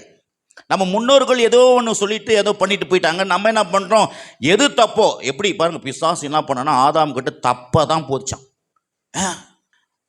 தவற வந்து ஈஸியாக ரொம்ப கரெக்ட்னு வச்சுக்கணும். ஆனால் கரெக்டை இது தப்புன்னு சொல்லிட்டான். அதே மாதிரி தான் இன்றைக்கி வழியாக வந்து புதிய ஏற்பாட்டு சபையிலலாம் இப்படிலாம் வந்து பண்ணினுக்கிறாங்க. ஆனால் நல்லது சொல்லுங்க, பொன் நல்லது. நான் சொல்லலைங்க, கத்த சொன்ன பொன் நல்லது, பொன் நல்லது. ஆமாம். ஆனால் நம்ம பாருங்கள் எப்படி இருக்கிறோம் பாருங்கள். உலகத்தில் டாப்பில் இருக்கிறவன் தான் நீங்களும் நானும் தான். உன்னை மேலாக்குவேன், உன்னை தலையாக்குவேன், உன்னை ராஜா மாதிரி வச்சுருப்பேன்றாரு. ஆனால் நம்ம லீஸ்டில் இருக்கிறது யார்? கோயிலில் இருக்கிறவங்க தான். அப்போ என்னன்னா, நம்ம என்ன போதிக்கிறோன்றது தெரியல. கரெக்டாக ரைட்டானு கூட சொல்லுது. எங்கே பாஸ்டர் சொல்லி கொடுத்துட்டார், நான் அதான் செய்வேன். இதை தான் பண்ணியிருந்தேன் யூதர்கள். மோசே சொன்னார், நீ யார்? ஓ, மோசையை காட்டல பெரியவரியா அப்படின்றார். அவரு மண்டையில் ஏறல அவங்களுக்கு. இன்றைக்கும் பாருங்கள், வெளிச்சத்தை சொன்னால் பிசாசில் மண்டையில் ஏற்றுக்க விட மாட்டான். நான் என்ன நம்பணும் அதை தான் நம்புவேன், வேதத்தை நம்ப மாட்டேன். இப்போ பாருங்கள், இதெல்லாம் வந்து என்னென்னா அழிவுக்காக நம்முடைய முன்னோர்கள், நம்மளுக்கு முன்னோர்கள் எப்படி பண்ணிட்டாங்க, நம்முடைய சந்ததிக்கு என்ன வச்சுட்டு போகிறோம், நம்முடைய பிற்கால கிறிஸ்தவ சந்ததி எப்படி இருக்கணும் அப்படின்னா, அதுக்கு நீங்கள் எப்படி வித்துடுறீங்களோ அப்படி தான் நம்முடைய சந்ததி இருக்கும். இன்றைக்கு நம்மளே இவ்வளோ ரொம்ப ட்ரை ஆகிட்டோன்னா அடுத்த சந்ததி அவ்வளோதான் சோமாலியா. ஆகவே தான் பாருங்கள், நம்ம அப்பா பெரிய ஐஸ்வர்யவான். அவர் ஐஸ்வர்யம் பொம்மை வித்துன்னு ஆபிரகாமை சீமானாக்கி, நான் யாருன்றதை நீ வெளிப்படுத்தி காமி, நீ யார் புள்ளன்னு சொல்லிட்டு இந்த பூமியில் நீ தான் காட்சி பொருள் அப்படின்னு சொல்லிட்டு போய்க்கிறார் இல்லையா? உள்ளே போகிறதுக்குள்ளே கொஞ்சம் இன்றைக்கி ஷோகேஸ் பொம்மை இருக்குதுல்ல, ஷோகேஸில் டெக்ஸ்லாம் ஒரு பொம்மை வச்சுருப்பான், நல்ல ட்ரெஸ் போட்டு ஒரு புடவை கட்டி வச்சுருப்பான், ட்ரெஸ் போட்டு வச்சுருப்பான். அங்கே எதுக்குன்னா உள்ளே இப்படியே இருக்குது, இன்னும் இந்த வந்தீங்கன்னா உள்ளே இருக்குது அப்படின்னு. நம்ம போய் கேட்பான், சார் இந்த மாதிரி கோட்டு இந்த மாதிரி புடவை இருக்குதானா? ஓ, கம் கம் கம் லோப்பல வாண்டி உள்ளவா, உள்ளே வந்தீங்கன்னா இது உங்களுக்கு இந்த மாதிரி இருக்குது அப்படின்வான். அதே மாதிரி நீங்களும் நானும் பரலோகத்துடைய பொம்மை, ஷோகேஸ் பொம்மை, பரலோகத்தினுடைய பொம்மை. நீங்கள் வெல்த்தாக இருந்தீங்கன்னா உங்களை எப்படிங்க ஹெல்த்தாக இருக்கிறீங்க, எப்படிங்க வெல்த்தாக இருக்கிறீங்க அப்படின்னா இயேசுக்குள்ளவா இதே மாதிரி கிடைக்கும். அப்போது நீங்களும் நானும் இயேசுவுக்கு பிரதிபலிப்பு பண்ணுகிற ஒரு பரலோகத்தினுடைய ஷோகேஸ் பொம்மை. நீங்கள் லொக்கு லொக்குன்னு இரும்பிக்கின்னு நீங்களும் போய் சுகருக்கு பக்கத்தில் அப்புறம் இந்து அங்கே பக்கத்து சரி இன்னொரு மதத்தினர் இவரெல்லாம் இருக்கிறாங்க. நீங்களும் போயிட்டு லொக்கு லொக்குன்னு இரும்பினா அப்புறம் எப்படிங்க இயேசுவை நம்ம வெளிப்படுத்த முடியும்? நான் என்ன சொல்ல வரேன்னா, வியாதி இப்போ இருக்கலாம், ஆனால் வியாதியை வெறுக்கணும். வியாதியை சாத்தான பிசாசு போ, என் வீட்டை விட்டு போ சொல்லணுமா வேணாமா சொல்லுங்க. ஏன்னா 2 காரியத்தை கர்த்தர் சொன்னார், கர்த்தர் கொடுத்தாரு. எகிப்துலேருந்து வெளியே வந்த உடனே என்ன பண்ணார்னா வெல்த் பண்ணார். முதல் வந்தோடனே அவங்களுக்கு வெள்ளியும் பொன்னியும் கையில் கொடுத்தார். அடுத்தது சொன்ன, நானே உன் பரிகாரம் என கர்த்தர், எகிப்துக்கு வரப்பண்ணின ஒரு கொடிய ரோகத்தையும் உன்மேல் வரப்பண்ண விடுதலை கொடுத்தோடனே ரெண்டு சாய்ஸை கையில் கொடுக்குறாரு. பாவத்திலிருந்து விடுதலை, அடுத்தது என்ன உனக்கு முக்கியம் தேவை, உனக்கு ஹெல்த்து தேவை, வாழ்க்கைக்கு ஹெல்த்து தேவை, பிறகு வாழ்க்கைக்கு வெல்த்து தேவை, ரெண்டுத்தையும் கொடுக்குறாரு. ஆனால் நம்ம என்ன பண்ண, பழைய ஏற்பாடு சார், இது பழைய ஏற்பாடுனதுங்களா, புதிய ஏற்பாடை அது நிழலாட்டம், இது நிஜம். நீங்கள் இன்றைக்கி போதிக்கும் போதெல்லாம் எப்போ பழைய ஏற்பாட்டை நிறைய பேர் போதிக்கிறாங்க. பழைய ஏற்பாட்டை எந்த கண்ணோட்டத்தில் போதிக்கணும்னா புதிய ஏற்பாட்டினுடைய கண்ணோட்டத்திலேருந்து பழைய ஏற்பாட்டை பார்க்கணும். இத்தனை பேர் ஆமேன்றீங்க. சரி, இங்கே போயிடுவோம். அப்போ பாருங்கள், அடுத்தது என்ன பாருங்கள், வேதாகமத்தில் ஆவிக்குரிய வாழ்க்கைக்கு சரீர வாழ்க்கைக்கு எடுத்துக்கொள்ள வேண்டும் அப்படின்னா, இப்போ வேதாகமத்தை நீங்கள் பார்த்தீங்கன்னா, இந்த வேத புஸ்தகத்தை பார்த்தீங்கன்னா வெறும் ஆவிக்குரிய வாழ்க்கைக்கு தான் நம்ம பயன்படுத்துகிறோம். ஹலோ, வெறும் ஆவிக்குரிய வாழ்க்கைக்கு தான் பயன்படுத்துகிறோம். ஆனால் இது ஆவிக்குரிய வாழ்க்கைக்கு மாத்திரம் இல்லை, சரீர பிரகார வாழ்க்கைக்கு கர்த்தர் இந்த வேதத்தை எழுதி கொடுத்து. இன்னொன்று, நீங்கள் நானும் வெறும் ஆவி கிடையாது, நீங்கள் நானும் வெறும் ஆவியாக உண்டாகலை. ஆவியாக இருக்கிற மனுஷன் ஒரு ஆத்மாவும் ஒன்று கொடுத்து, மனதுன்னு ஒன்று கொடுத்து, அவனுக்கு ஒரு சரீரத்தை வேற கொடுத்துக்கிறார். அப்போ கர்த்தர் இந்த வேதத்தை நம்ம ஆவி ஆத்மா சரீரமா ரெண்டு பார்ட்டாக நம்ம மனுஷனை உண்டாக்கிக்கிறார். என்ன, உள்ளான மனுஷன், ஒன்று வெளி தோற்றமான மனுஷன். இந்த அப்போ உள்ளான மனுஷனுக்கு மட்டும் இது எடுத்து போதிக்கிறோம். ஆனால் வெளியான மனுஷனுக்கு பற்றி என்ன பண்ண கவலையே பண்ணுறதில்லை. ஆனால் எலிசா தீர்க்கதரிசிக்கிட்ட ஒரு அம்மா கடன் பிரச்சனைக்கு வருது. சார், என்னுடைய கடன் பிரச்சனை தீர்க்க முடியல, என் பிள்ளைங்கள்லாம் கொண்டு போய் அடிமை பண்ணுறான், நான் என்ன பண்ணுறது அப்படின்னு கேட்க தீர்க்கதரிசி சொல்கிறாரு, ஐயோ எனக்கு ஆவிக்குரிய காரியத்தான் தெரியுமா, எனக்கு எதெல்லாம் போதிக்க தெரியாதும்மா, நீ வேற எங்கன்னா போமானார, உங்கள்கிட்ட என்ன ஆகுதுன்னாரு. நான் தரேன், கடனுக்காக நான் போதிக்கிறேன், கடனை எப்படி மாத்துறதுன்னு சொல்லிட்டு நான் போதிக்கிறேன்னு சொல்லிட்டு போதிச்சு அந்த கடனை அடைக்க வச்சு மறுவாழ்வை கொடுக்க வச்சார். அப்போ ஆவிக்குரிய புஸ்தகத்தில் கடனை எப்படி அடைக்கணுன்றதுக்கும் சொல்லி கொடுக்கணும் மக்களுக்கு. அது மாத்திரம் இல்லை, வேலை செய்ய தெரியாதுன்னா பேதுரு வேலை செஞ்சா ஃபெயிலரு. நம்ம தலைவர் வந்தார், இயேசு, நான் ஏன் ஃபெயிலர் ஆகிற, நான் வேலையை நான் கற்றுக் கொடு, தொழிலை கற்றுக் கொடுக்குறார், எப்படி வேலை செய்யணும். அப்போது மக்களுக்கு எப்படி வேலை செய்யணும், என்ன வேலை, இதெல்லாம் எடுத்து போதிக்கணும். ஹலோ, வேலை செய்ய தெரியல, வேலை ஒரு இடத்துல போய் அவன் அப்போ நின்றுவான், போயிட்டு போவான், 2 நாள் போவான், 3 நாள் போயிடுவான், நின்றுவான். நம்ம என்ன பண்ண, தோத்துறோம் பாப்பா, ஜெபம் பண்ணலாம். அவனுக்கு அறிவுரை சொல்லணும், அந்த வேலைன்னா என்ன, வேலை எப்படி, வேலை எதுக்காக கொடுக்கப்பட்டிருக்குது, வேலைன்னா நம்ம என்ன பண்ணி, வேலைன்னா என்ன பாவத்தினால வந்துச்சு, இல்லை வேலை ஆதாமுக்கு கொடுத்தாரு, ஆதாமுக்கு வேலையை கொடுத்தாரு. அப்போ பாவமே வரல, வேலையை கொடுத்தாரு. அப்போ வேலை எதுக்காக, வேலை தனக்குள்ளே இருக்கிற திறமையை வெளிப்படுத்துறதுக்கு, அவனுக்குள்ளே இருக்கிற என்ன எப்படி, அவனுக்குள்ளே இருக்கிற ஆற்றல் எப்படி வெளிப்பட, வேலையினால தான். அது மட்டும் இல்லை, வேலை செய்யும்போது கௌரவம் உண்டாகுது. என்ன கௌரவம் உண்டாகுது, வெட்டி பையன் அவன் ஒன்றுத்தில் ஆக்கலாது, தண்ட சோறு வருது பார் சாப்பிட்றதுக்கு. ஹலோ, இருக்கிறீங்களா இல்லையா? அப்போது இந்த வேலையை பற்றி நம்ம என்ன கடவுளுடைய வார்த்தை போதிக்குன்னு சொல்லிட்டு மக்களுக்கு எடுத்து பிரசங்கம் பண்ணும்போது அவன் வேலையை சரியாக ஜாக்கிரதையாக செய்வான். ஹலோ, இருக்கிறீங்களா இல்லையா? இதெல்லாம் சும்மா சாம்பிள், சும்மா நிறைய இருக்குது இது உள்ளோ. ஏன்னா வேலையை பற்றி இயேசு சொல்கிறாரு, விதைக்க புறப்பட்டான் ஒருத்தன் எப்படி விதைக்க புறப்பட்டான், வழியாக இருக்க போகிற, அதனால என்ன, அவன் என்ன பண்ணுறான், வேலையை ஏனோ தானோன்னு செய்கிறான். இன்னொருத்தன் இது கற்பாறையில் அப்படின்னா என்ன, முறையில்லாத செய்கிறான், அவன் எங்கே விதைக்கிறதுன்னு தெரியுது, முறையில்லாத செய்கிறான். இன்னொருத்தன் முள்ளுள்ள இடத்துல விதைய போகிறான், அது என்ன, நம்பிக்கை இல்லாத வேலை செய்கிறான். இன்னொன்று ஒருத்தன் செய்கிறான் வேலை, நல்ல நிலத்தில் வேலை செய்கிறான், அங்கேயும் 30, 60, 100 முனை படிப்படியாக முன்னேறுது. வேலையை பற்றி கற்றுக் கொடுக்குறாரு இயேசு. எப்படி எல்லாத்தையும் வேற ஆவிக்குரிய விதத்திலே நம்ம பார்த்துருக்குறோம் எல்லாத்தையும். ஆனால் சரீர பிரகார காரியத்துக்கும் இதை நான் என்ன பண்ணோம், என்ன சர்ச்சை மக்களுக்கு போதிக்கணும். ஹலோ, இருக்கீங்களா சார், இருக்கிறீங்களா? அப்போ நான் என்ன பண்ணோம், கற்றுக்கணும், நிறைய நான் உட்காந்து கற்றுக்கணும், நேரத்தை செலவு பண்ணணும், எங்கேயும் போகக்கூடாது, உட்காந்து வேதத்தை எடுத்து என்ன ஆண்டவரே சர்ச்சினுடைய பிரச்சனை என்ன, அங்கே என்ன இருக்குது, சர்ச்சில் என்ன ஹெல்த் இருக்குதா வெல்த் இருக்குதா கவனிக்கணும். என்ன குறைவோ அதை என்ன பண்ணணும். வீட்டில் கேட்குறாங்க, இப்போ மிளகாத்தூள் இல்லைப்பானா மிளகாத்தூள் வாங்கி வந்து கொடுக்குறீங்களா இல்லையா? சொல்லுங்கள் சார். நீங்கள் இல்லை, நான் பொதுவாக சொல்கிறேன், தப்பாக நினச்சிக்காதீங்க. நான் மிளகாத்தூள் அப்படி இல்லை, என்ன வேணும்னு என்ன பண்ண எங்கள் அம்மா சொல்லுவாங்க, எங்கள் வீட்டுக்காரம்மா சொல்லுவாங்க, நான் பாஜாருக்கு போகிறப்பலாம் பா கடலை எண்ணெய் அதுவும் இல்லைன்னு சொல்ல மாட்டாங்க, அது ஒரு முக்கியம். கடலை எண்ணெய் வாங்கணும், என்ன சொல்லணும், கடலை எண்ணெய் வாங்கணும். நம்ம என்ன பண்ண, கடலை எண்ணெய் இல்லை தீஞ்சு போச்சு, மிளகு இல்லை தீஞ்சு போச்சு, மிளகா இல்லை தீஞ்சு போச்சு, பேசுகிறது தான் ரொம்ப முக்கியம். அப்போ பாருங்க, அப்போ இப்படிலாம் வந்து கடவுளுடைய வார்த்தையை நம்ம வந்து அப்போ இந்த சரீர பிரகாரம் இயேசு என்னத்தை எப்படி வந்தார், சரீர மனுஷனாகவும் வந்தார், ஆவிக்குரிய மனுஷன். அவர் 100% ஆவிக்குரியவர். கவனிங்க, அவர் 100% ஆவிக்குரியவர், 100% மனுஷன். அப்போ நீங்களும் 100% தேவ மனுஷன், 100% இந்த மனுஷன், இந்த உலகத்தின் ஒரு மனுஷனாக இருக்கிறீங்க. இதெல்லாம் விளங்கினீங்கன்னா கடவுளுடைய வார்த்தை சரியா பகுத்து போதிக்க ஆரம்பிச்சிடும். நம்ம என்ன பிரச்சனை, இவனுக்கு வேலையில் பிரச்சனை இருக்குது, இவனுக்கு கடன் பிரச்சனை இருக்குது, அப்போ அப்படிப்பட்ட காரியங்களை எடுத்து மக்களுக்கு வாரம் வாரம் சரியாக பிரசங்கம் பண்ணுவீங்க. அப்படி உங்கள் சபையில் அந்த எப்படி டுட்டோரியல்காரர் எப்படி அந்த மார்க் எடுக்காத பிள்ளைய போதிச்சு மார்க் எடுக்க வைக்கிறானோ, நீங்கள் மார்க் எடுக்க வச்சிருவீங்க. இருக்கிறீங்களா இல்லையா? வெற்றி பெற வச்சிருவீங்க, ஜெயிக்க வச்சிருவீங்க. அதுக்கப்புறம் உங்களுக்கு கஜனா குறையாது. காணிக்கை பெட்டிப்பா ஏங்க இயேசு வச்சிருந்தாரு கஜனா பெட்டி. யாருக்கிட்ட? யூதாஸ். அவன் தான் பொருளாளர். நமக்கு பாருங்க, பொருளாளர் யாரு, தலைவர் யாரு, அப்படி பொருளாளர் அவர் வச்சிருந்தார்.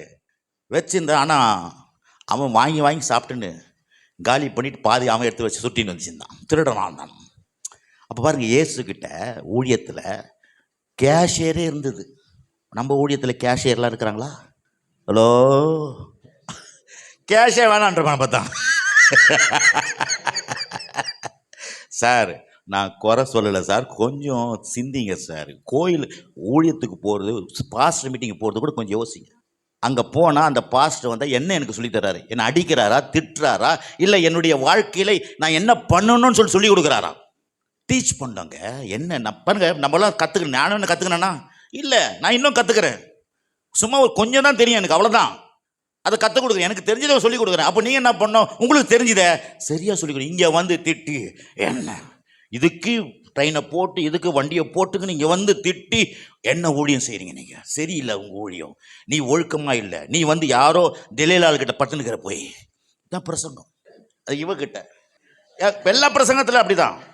பாவம் யாருன்னா நமக்கே பாவம் பிரச்சனை ஓவர். அப்போ விசுவாசிக்கு அப்போனா பாவம் எப்படி என் வாழ்க்கையில் வெட்டப்பட்டதுன்னு தெரியல. பாவத்தை துண்டா வெட்டிக்கிறார் இயேசு, தெரியுமா?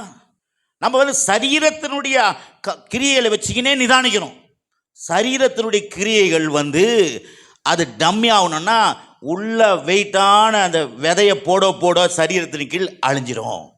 நம்ம என்ன பண்ணோம், உள்ள சோறு போடாதீங்க, புள்ளை ஏற்றி நடக்கணுன்றோம், நடக்க முடியாது. அப்போ பாருங்க, சரீரத்தினுடைய காரியங்களுக்கு நம்ம போதிக்க ஆரம்பிக்கணும். ஏன்னா இயேசு வரும்போதே சொல்லணும் வந்தார், பிதாவே எனக்கு ஒரு சரீரத்தை உண்டாக்கும். ஏன்னா சரீரம் இல்லாமல் ரத்தத்தை சிந்த முடியாது, சரீரம் இல்லைன்னா பாடுபட முடியாது. அவர் தான் சொல்றாரு, பார்த்தீங்கன்னா எபிரேயர் புத்தகத்தில் 10:5 சொல்றாரு, வரும்போது கத்தின்னு வர்றாரு, பிதாவே எனக்கு ஒரு சரீரத்தை ஏற்படுத்தும். அப்போ அவருக்கே சரீரம் இந்த பூமியில் அவள் நல்லா இருக்கணும், பாடு பண்ணணும், இல்லை அதை தேவ சித்தத்தை செய்யணும், சரீரம் நல்லா இருக்கணும்னா நீங்கள் தேவ சித்தத்தை செய்யணும், சரீரம் நல்லா இருக்கணும். ஹலோ, ஊசி போட்டுக்கின்னு மாத்திரை சாப்பிட்டுக்கின்னு அத்தை பட்டுக்குன்னு இத்தை பட்டுக்குன்னு இருக்கக்கூடாது. இப்போலாம் ஊசி போடலாம், ஆனால் நான் ஊசி போடுறத நிறுத்துவேன், என் தேவனை நிறுத்த வைப்பார். பாருங்கள், எனக்கு கூட நான் வந்து விருதுநகர்லாம் போய் ஊழியம் செய்கிறேன். நான் வந்து வேறு பாசஸ் இதை சர்ச்சி மீன்ஸ் மட்டும் இல்லை, ஃபேக்ட்ரிங்கெலாம் போய் ஊழியம் செய்கிறேன்.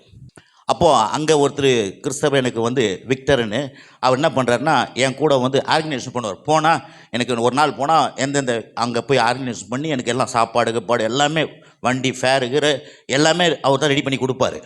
கொடுக்கும்போது அவருக்கு பயங்கர சுகர். ஏன்னா ஊசி போடணும், டெய்லி ஊசி போடணும். இன்றைக்கி 120 நாள் ஊசி இல்லை அவருக்கு, 120 days ஆயிடுச்சு. இது அவர் சொன்னது என்கிட்ட.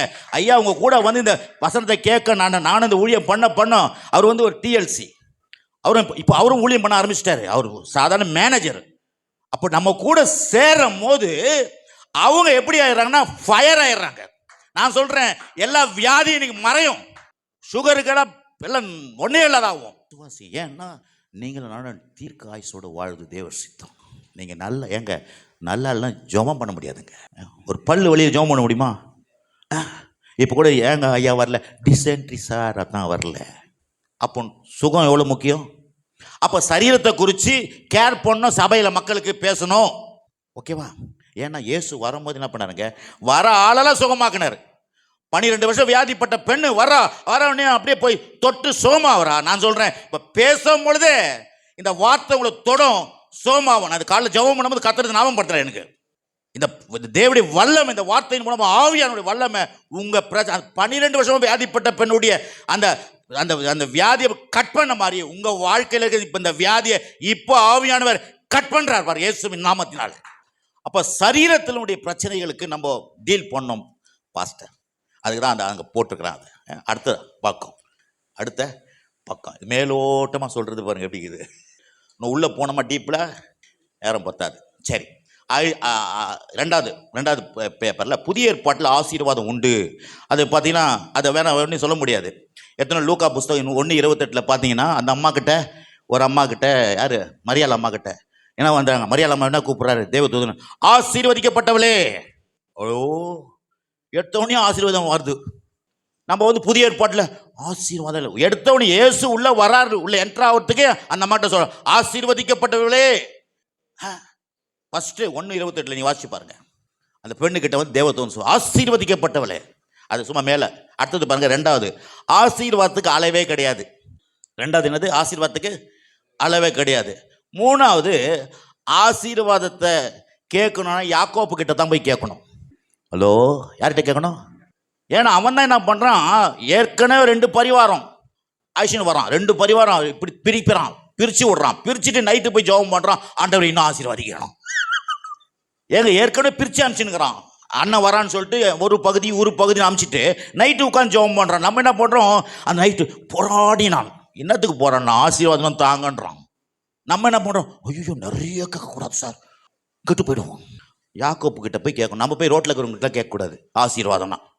அவன் தான் எக்ஸ்பீரியன்ஸ் உள்ளவன், அவன் தான் அனுபவிச்சான். அவன் சொல்லுவான் ஆசீர்வாதம்னா போதாது, கடவுள் எக்கச்சக்கமாக கொடுப்பாரியா அப்படின்னு அவன் சொல்லுவான். ஏன்னா அதுக்காக தான் பாருங்க, சாலோமன்கிட்ட யார் வந்தது, ராஜஸ்திரீ ராணி வந்தா. ராணி என்ன சொல்றா, எப்பா என்னப்பா நீ உன் ராஜ்யத்தை நான் கேட்டேன் 5% தான் கேட்டேன், இங்கே பார்த்தா 95% போட்டா அம்மாவில் தொப்புன்னு வந்துடுற மாதிரி இதுன்றான். நான் கொஞ்சம் சென்னை பாச பேசுவேன், அப்படிதான் சொல்கிறேன். சொன்னால பிச்சைக்காரச்சி சொன்னால் பரவாயில்ல, அவளுக்கு என்ன தெரியும், பிச்சை எடுக்கிறோம். அவளுக்கு ஆண் பாப்பா, அவள் யாரு, பிச்சை எடுக்கிறோம் இல்லை, ராணி பார்த்து மயங்குறான். சாலமுடைய ஆசீர்வாதத்தை பார்த்து யாரு, நம்ம தலைவர் கொடுத்தது. அப்போ உங்களையும் என்னையும் ஆசீர்வாதத்தை மக்கள் பார்த்தானா ஆணும். ஹலோ, இருக்கீங்களா இல்லையா? அப்பா மயக்கச்சு விழணும், அதான் ஆசீர்வாதத்தினுடைய. ஏன்னா கத்தருங்க, நான் திருப்பி சொல்கிறேன், இயேசுவை பற்றி பேசுகிறேன், ஆண்டவரை பற்றி பேசுகிறேன். நான் சாதாரண ஆள் இல்லை, 2 ஏக்கரை வச்சுக்கிறோம், 1 ஏக்கரை வச்சுன்னு இல்லை, சர்வ லோகத்தையும் படைச்சவர், எல்லா கோள்களையும் படைச்சவர், அந்த தேவனை பற்றி நான் பேசுகிறேன். ஆமென், அல்லேலூயா. யாருக்குன்னா ஆதாம் ஏவாளுக்கு 1 சென்ட் கொடுக்கல, அவர் 3000 ஏக்கரா கொடுத்தாராம். எத்தனை பேருக்கு? 2 பேருக்கு. 2 பேருக்கு எவ்வளோங்க? 3000 ஏக்கர் அவங்களுடைய தோட்டம். ஹலோ, 2 பேருக்கு 1 கணத்து தண்ணி இல்லை, 3 ஆறு ஓடுறார். 4 ஆறு பாரு, நான் ஒன்று கம்மியாக சொல்லிட்டேன், 4 ஆறு ஓடுதுங்க. நம்ம என்ன பண்ணோம், ஒரே ஒரு கிணறு நோண்டுப்பா, சாப்பிட்டு தண்ணி வச்சு குடிச்சிக்கணும். நம்ம ஒரு எப்போதான் எப்படின்னா ஓவர் வேணாம். ஹலோ, இருக்கீங்களா? ஆசீர்வாதம் யார்கிட்ட கேட்கணும்? யாக்கோப்பு கிட்ட. அதெல்லாம் பாருங்க, அதெல்லாம் வாசனை பிரசங்கம் பண்ண முடியாது. ஆனால் நீங்கள் உள்ளே போனால் நான் அதை பிரித்து பிரசங்கம் பண்ண வைப்பார் கர்த்தர் ஆவியானவர். அடுத்தது பாருங்க, பிறகு புதிய ஏற்பாட்டில் பணக்காரர்கள் உண்டு. புதிய ஏற்பாட்டில் நிறைய பணக்காரங்க இருக்கிறாங்க. நம்ம புதிய ஏற்பாடா? அதெல்லாம் இல்லைங்க, அங்கே தாங்க ஆபிரகாம், ஈசாக்கு, யாக்கோப்பு தான். புதிய ஏற்பாட்டில் பணக்காரனே பார்க்க முடியாது. யோசேப்பு இயேசு சரீரத்தை வாங்கினான், அவன் யாருங்க? யோசிச்சு பாருங்க. அந்த மாதிரி நிறைய இருக்குது பாருங்க. புதிய ஏற்பாட்டில் ஏகப்பட்ட மக்கள் உள்ளே இருக்கிறாங்க. ஒன்றே வேணாம், இயேசுக்கு லூக்கா 8ஆம் அதிகாரம் 3ஆம் வசனம் நீங்கள் பார்த்தீங்கன்னா, இயேசுக்கு சொத்துக்களை கொண்டு வந்து அவர் ஊழியத்துக்கு கொடுக்குறாங்க. ஏழைன்னா கொடுக்க முடியுமா? பணக்காரங்க இயேசுடைய இதில் ஸ்திரீகள் சொத்துக்களை கொண்டாந்து ஊழியத்துக்கு கொடுத்தாங்க. நான் சொல்கிறேன், இயேசுடைய ஊழியத்துக்கு பணம் தேவைப்பட்டுச்சுன்னா நான் ஏமாத்துறேன். நம்ம பாருங்க, இயேசு ஊழியத்துக்கு பணம் வேணும், ஆனால் என் ஊழியத்துக்கு பணம் வேணாம். இங்கே மேலேருந்து பேசுறது ஒன்றே வேணும், இயேசு போதும், இயேசு போதும் அப்படின்றது. நான் சொன்னேன், எதுக்கு இயேசு போதும்னு அந்த காலத்தை சொல்லி கொடுத்தாங்கன்னா, இயேசு மாத்திரம் கடவுள் போதும், மீதி எந்த கடவுளை வேணான்றதுக்காக அப்படி சொன்னாங்க. நம்ம அப்படியே மாற்றிட்டோம் பிளேட்டை. ஹலோ, இருக்கீங்களா இல்லையா? பாருங்கள், இங்கே ஒருத்தர் நான் வந்து உங்களுக்கு ஒரு ஆக்ஷன் காமிக்கிறேன். இவருக்கு இப்படி பண்ணுங்க, நீங்கள் திரும்பி அவருக்கு இப்படி பண்ணுங்கன்னா அப்படியே 10வது போனால் வேறு மாதிரி மாறிடும். அப்படி தான் இன்றைக்கி சபைகள் வேறு ட்ரெண்டுக்கு போயிடுச்சு. ஒரிஜினல் ட்ரெண்டு கிடையாது, ஒரிஜினாலிட்டி கிடையாது, சாயெல்லாம் மாறி போச்சு. ஆனால் நம்ம இந்த மாறி போன சாயலில் தான் ஐயோ தான் உண்மை.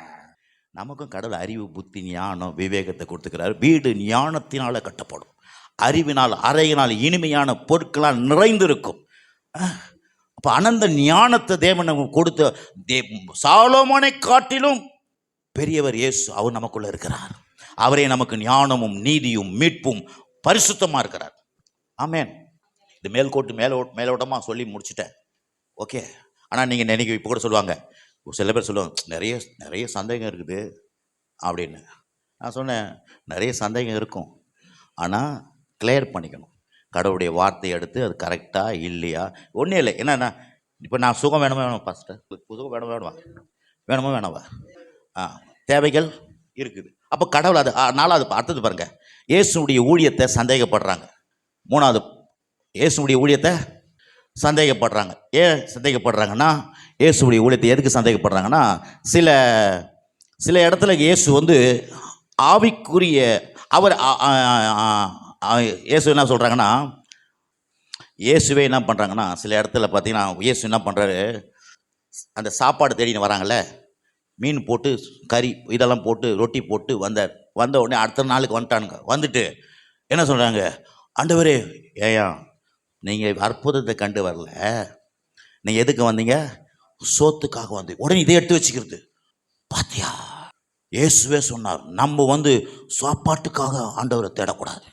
நம்ம எதுக்கு தேடணும் ஆண்டவரை அப்படின்னா, நம்ம ஜபத்துக்காக, பரலோகத்துக்காக தான் ஆண்டவரை தேடணும் அப்படின்னு சொல்லிட்டு, அது என்ன நோக்கத்துக்காக சொல்லப்பட்டதுன்னே தெரியாத என்ன பண்ண நம்ம எடுத்து தப்பாக அதை எடுத்து போசிங்க. நான் சொல்கிறேன், அதுக்கப்புறம் இயேசு லாசர் வீட்டில் சாப்பிடலையா? சொல்லுங்கள்.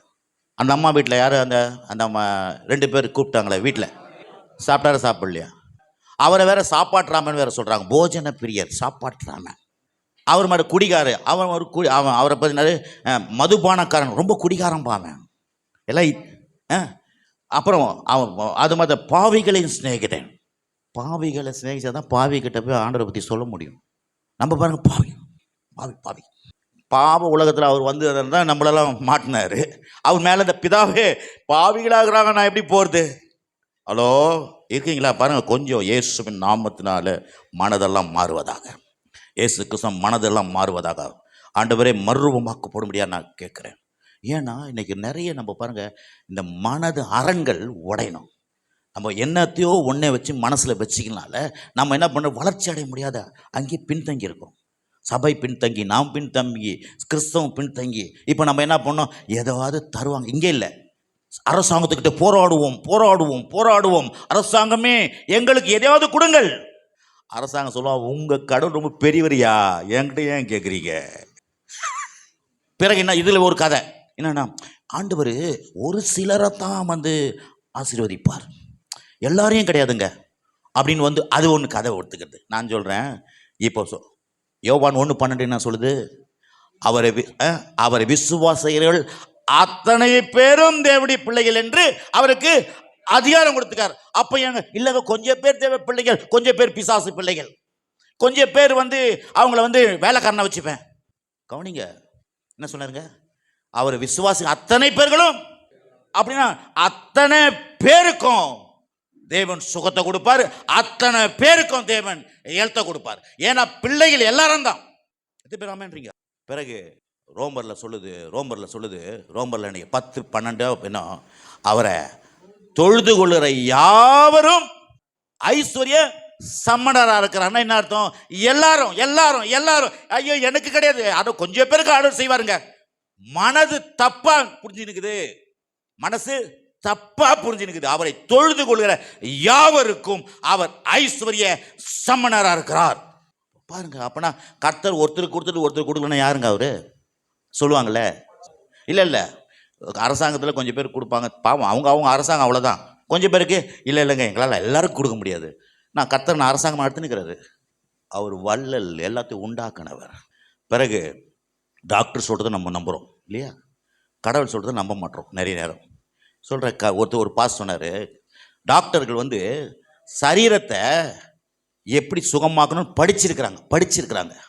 அவங்க படிச்சிருக்கிறாங்க, புத்தகத்தில் படித்த சரீரத்தை எப்படி சரி பண்ணுறது படிச்சிருக்கிறாங்க. ஆனால் நம்ம தலைவர் சரீரத்தை படைத்தவர் சொல்றாரு, வலது கையில தீர்க்காயுசும் இடது கையில செல்வமும் கனமும் உனக்கு உண்டு. படைத்தவர் பெரியவரா, படிச்சவர் பெரியவராங்க? ஆமா. இதுல வேற பாருங்க, இந்த யூடியூப்ஸ்லாம் நிறைய உங்களுக்கு அறிகுறி, ஹார்ட் அட்டாக் என்ன அறிகுறி, நம்ம அதனால அது பாசிக்கிறது உடனே எதனா அறிகுறி. புள்ளி வந்தால் கேன்சராக இருக்கும். அப்படி ஒரு புள்ளி வந்துக்கிறியா கேன்சராக இருக்குமோ? யூடியூபை நம்ம பார்க்க சொல்ல கடவுள் பைபிளை என்ன பாரு, பைபிளை பாரு. நான் தான் பைபிள், நான் தான் கடவுள். நான் என்ன சொன்னேன்? அவருடைய தழும்புகளால் குணமாக்குறேன். வாதை உன் கூடாரத்தை அணுகாது, பொல்லாப்புனுக்கு நேரிடாது. எகிப்துக்கு வரப்பண்ணின ஒரு கொடிய ரோகத்தையும் உன்மேல் நான் வரப்பண்ணேன்னு சொல்லியிருக்கிறாரு. உன் அக்கிரமெல்லாம் மன்னித்து, உன் நோய்களெல்லாம் குணமாக்கி, உன் பிராண அழிவுக்கு விலைக்கு மீட்டு, கிருபையினால் இறக்கினாலும் முடிசூட்டி, நன்மையினால் உன் வாயை திருப்தியாக்குவேன். அப்போ அதை பார்க்கணும். ஹலோ, ஒரு பாஸ் சொன்னார் பாருங்க, நம்ம என்ன பண்ண, உன் டாய்லெட் என்ன கலரில் வருது பாரு.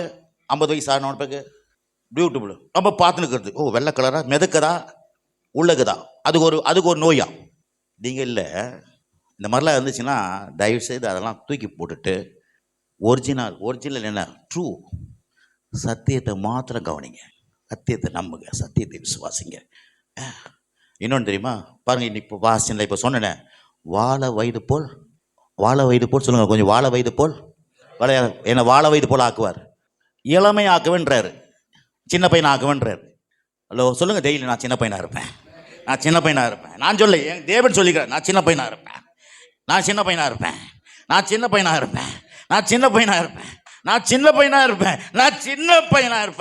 என் கத்த சொல்ல, சின்ன பையனாக இருப்பேன், என்னை வாழ வயது போல் ஆக்குவார். காலேஃப் 85 வயசு மோசே கிட்ட சொல்கிறான், மோசே எனக்கு மலை நாட்டுத்தாங்க. என்ன, நான் 85 வயசு பார்க்காத, இப்போ 45 வயசு ஆள் நான் தெரியுமா? அன்னைக்கு இருக்கிற பெலன் எனக்கு இருக்குதுயா, என்ன நினச்சிங்க? என்ன பழைய ஏற்பாட்டு வெளியே இருக்கிற மனுஷன் சொல்கிறான், கடவுள் வெளியே இருக்கிறாரு. இன்னைக்கு கடவுள் எங்கே இருக்கிறார்? கத்தரு சார் கொஞ்சம் ஜாலியாக பேர் கேளுங்க சார், உங்களுக்காக தான். தயவுசெய்து உங்களை எதுக்கு இது நான் ஏதோ பிரசங்கம் பண்ணிட்டு போகிறது, இது ஒரு ஆசைலாம் கிடையாது. பாரம். நீங்கள் நல்லா இருக்கணும், உங்கள் குடும்பம் நல்லா இருக்கணும், உங்கள் பிள்ளைங்க நல்லா இருக்கணும், நீங்கள் தீர்க்காய்ஸாக இருக்கணும், நீங்கள் நிறைய ஊழியம் செய்யணும். கடவுள் உங்களுக்காக ரத்தம் சிந்தி பாடுபட்டு அவர் ரத்தத்தை, என்ன ரத்தம்? மாசற்ற ரத்தம், குற்றமற்ற ரத்தம், விலையேறப்பட்ட ரத்தம், பிறகு பரிந்து பேசுகிற ரத்தம், பரிசுத்த ரத்தம், இந்த ரத்தத்தை சிந்தினார். இன்னொன்று ரொம்ப ஒரு வெளிப்பாடு கொடுத்தார், இள ரத்தத்தை சிந்தினார். 33 வயசு. என்ன சொல்லுவாங்க? இள ரத்தம் சார், இள ரத்தம். 33 வயசுங்க செத்துச்சிங்க புள்ள, இள ரத்தம். எவ்வளோ எப்படி செத்தார்? ஒருத்தர் செத்தாரு 85. 85ஆ? சின்ன பையங்க, இள ரத்தம். அந்த இள ரத்தத்தை சிந்தி நீங்க இளமையா இருக்கணும்னு தான் இள ரத்தத்தை கிழ ரத்தத்தை சிந்தல. இயேசு கிழவனாய் ரத்தத்தை சிந்தல, இளமையில ரத்தத்தை. ஏன்னா நீங்கள் நானும் இளமையா இருக்கணும் தான் தேவ சித்தம். கரலை தேடி கத்தரை மயப்படுத்துங்க. ஹலோ, வாழ வயதை நம்புங்க, வாழ வயதை விசுவாசிங்க. நான் பாருங்க ரொம்ப நாள் இதெல்லாம் விட்டுட்டேன். இது முன்னே எனக்கு ஒரு ஆரம்ப ரட்சிக்கப்பட்டவனே தெரிஞ்சிச்சுன்னா, ஆனால் இப்போ இனிமேல் சூப்பர் ஆகிடுவேன். ஆமாம், இளமை திரும்புகிறது, இளமை ஊஞ்சலாடும். சொல்லுங்க, எனக்கு இளமை ஊஞ்சலாடும். சொல்லுங்க சார், இது நல்ல வார்த்தை சார். ஆமாம், இப்போ ஏன்றீங்கல்ல, ஆமாம், இளமை ஊஞ்சலாடும். சொல்லுங்க, எனக்கு இளமை ஊஞ்சலாடும். ஏங்க நல்ல வார்த்தையே பேச மாட்டீங்களா? என்னங்க நீங்க? ஐயோ வயசாச்சு வயசாச்சுப்பா, பையன் பார்த்துக்கிறான்னு சொல்றான்பா, என்னால முடியல பாப்பா. ஆ அது சும்மா இன்னைக்கு மட்டும் இல்ல, டெய்லி எஞ்சி சொல்லணும். நான் இளமையா இருப்பேன், நான் இளமையா இருப்பேன், நான் இளமையா இருப்பேன், வாழ வயது போல இருப்பேன், எனக்கு நல்லா கண்ணு தெரியும், எனக்கு காது நல்லா கேட்கும், கண்ணா எனக்கு நல்லா கண்ணு தெரியும். சொல்லுங்க, நல்லா எனக்கு கண்ணு தெரியும், நல்லா கண்ணு, நல்ல கண்ணு, எனக்கு காது நல்லா கேட்கும். ஆமா, பாருங்க, என்னுடைய குடல் நல்லா இருக்கும், ஆர்ட் நல்லா இருக்கும், கல்லீரல் நுரையீரல் நல்லா இருக்கும், யூரியன் பகுதி நல்லா இருக்கா, கிட்னிகள் நல்லா இருக்கும், உச்சந்தலைப்பு உள்ளங்கால் எல்லாம் நரம்புகள் நல்லா வேலை செய்யும், எலும்புகள் நல்லா வேலை செய்யும், சதை நல்லா இருக்கும், தோல் நல்லா இருக்கும் இயேசுவின் நாமத்தினால. என் மூளை நல்லா வேலை செய்யும், முடி நல்லா வளரும், பாரு இறங்கிடுச்சு, ஆனா வளரும், பல்லு வளரும். சார், கர்த்தருடைய வார்த்தை இது கிண்டல் கேலி இல்ல. தேவன் சொல்றார், வாழ வயது போல் உன் ஆக்குவேன், வாலிபத்துக்கு நீ திரும்புவாய். ஒரு வசனத்தை வாசிக்கலாமா? யோபு புஸ்தகம் 34 ஷாக்காலாமாக்கா ராபாக்கா. கரெக்டாக வருது பாருங்க. 33 24 25 33 24 25. மீட்கும் பொருளாக நான் கண்டுபிடித்தேன் என்பார். அப்புறம், அப்பொழுது அவன் மாம்சம் வாலிப்பது இருந்ததை பார்க்கிலும் ஆரோக்கியம் அடையும், தன் வாழ வயது நாட்களுக்கு திரும்புவேன். பாருங்க, இப்பொழுது ஏன்னா அப்போ என்ன, இயேசு வருத்துக்கும்னு சொல்றாங்க. இயேசு வந்து மீட்கப்பட போறார், மீட்பை கொடுக்க போறாரு, மீட்பின் பொருள் உண்டாக போகுது. அப்பொழுது நான் எப்படி இருப்பேன்? அப்படின்னா இப்பொழுது நான் போய் இன்னைக்கு ரத்தம் சிந்தி பாடுபட்டு மறிச்சு உயிரோடு எழுந்து முடிச்சு இன்னைக்கு புதிய ஏற்பாடு சபையை கொடுத்துட்டாரு. இப்போ என்ன சொல்றாரு? இப்பொழுது நான் என்னுடைய மாம்சம் வாலிபத்தை இருந்ததை பார்க்கலாம் ஆரோக்கியம் அடையும். சொல்லுங்க, என் மாம்சம் என் சரீரம் வாலிபத்தில் இருந்ததை பார்க்கலாம் ஆரோக்கியம் அடையும், என் மாம்சம் வாலிபத்தில் இருந்ததை பார்க்கலாம் ஆரோக்கியம் அடையும். யாரும் சொல்ல பாருங்க. நான் சொல்றேன், இந்த பைபிள் இருந்தால் மட்டும் வேலை செய்யாது.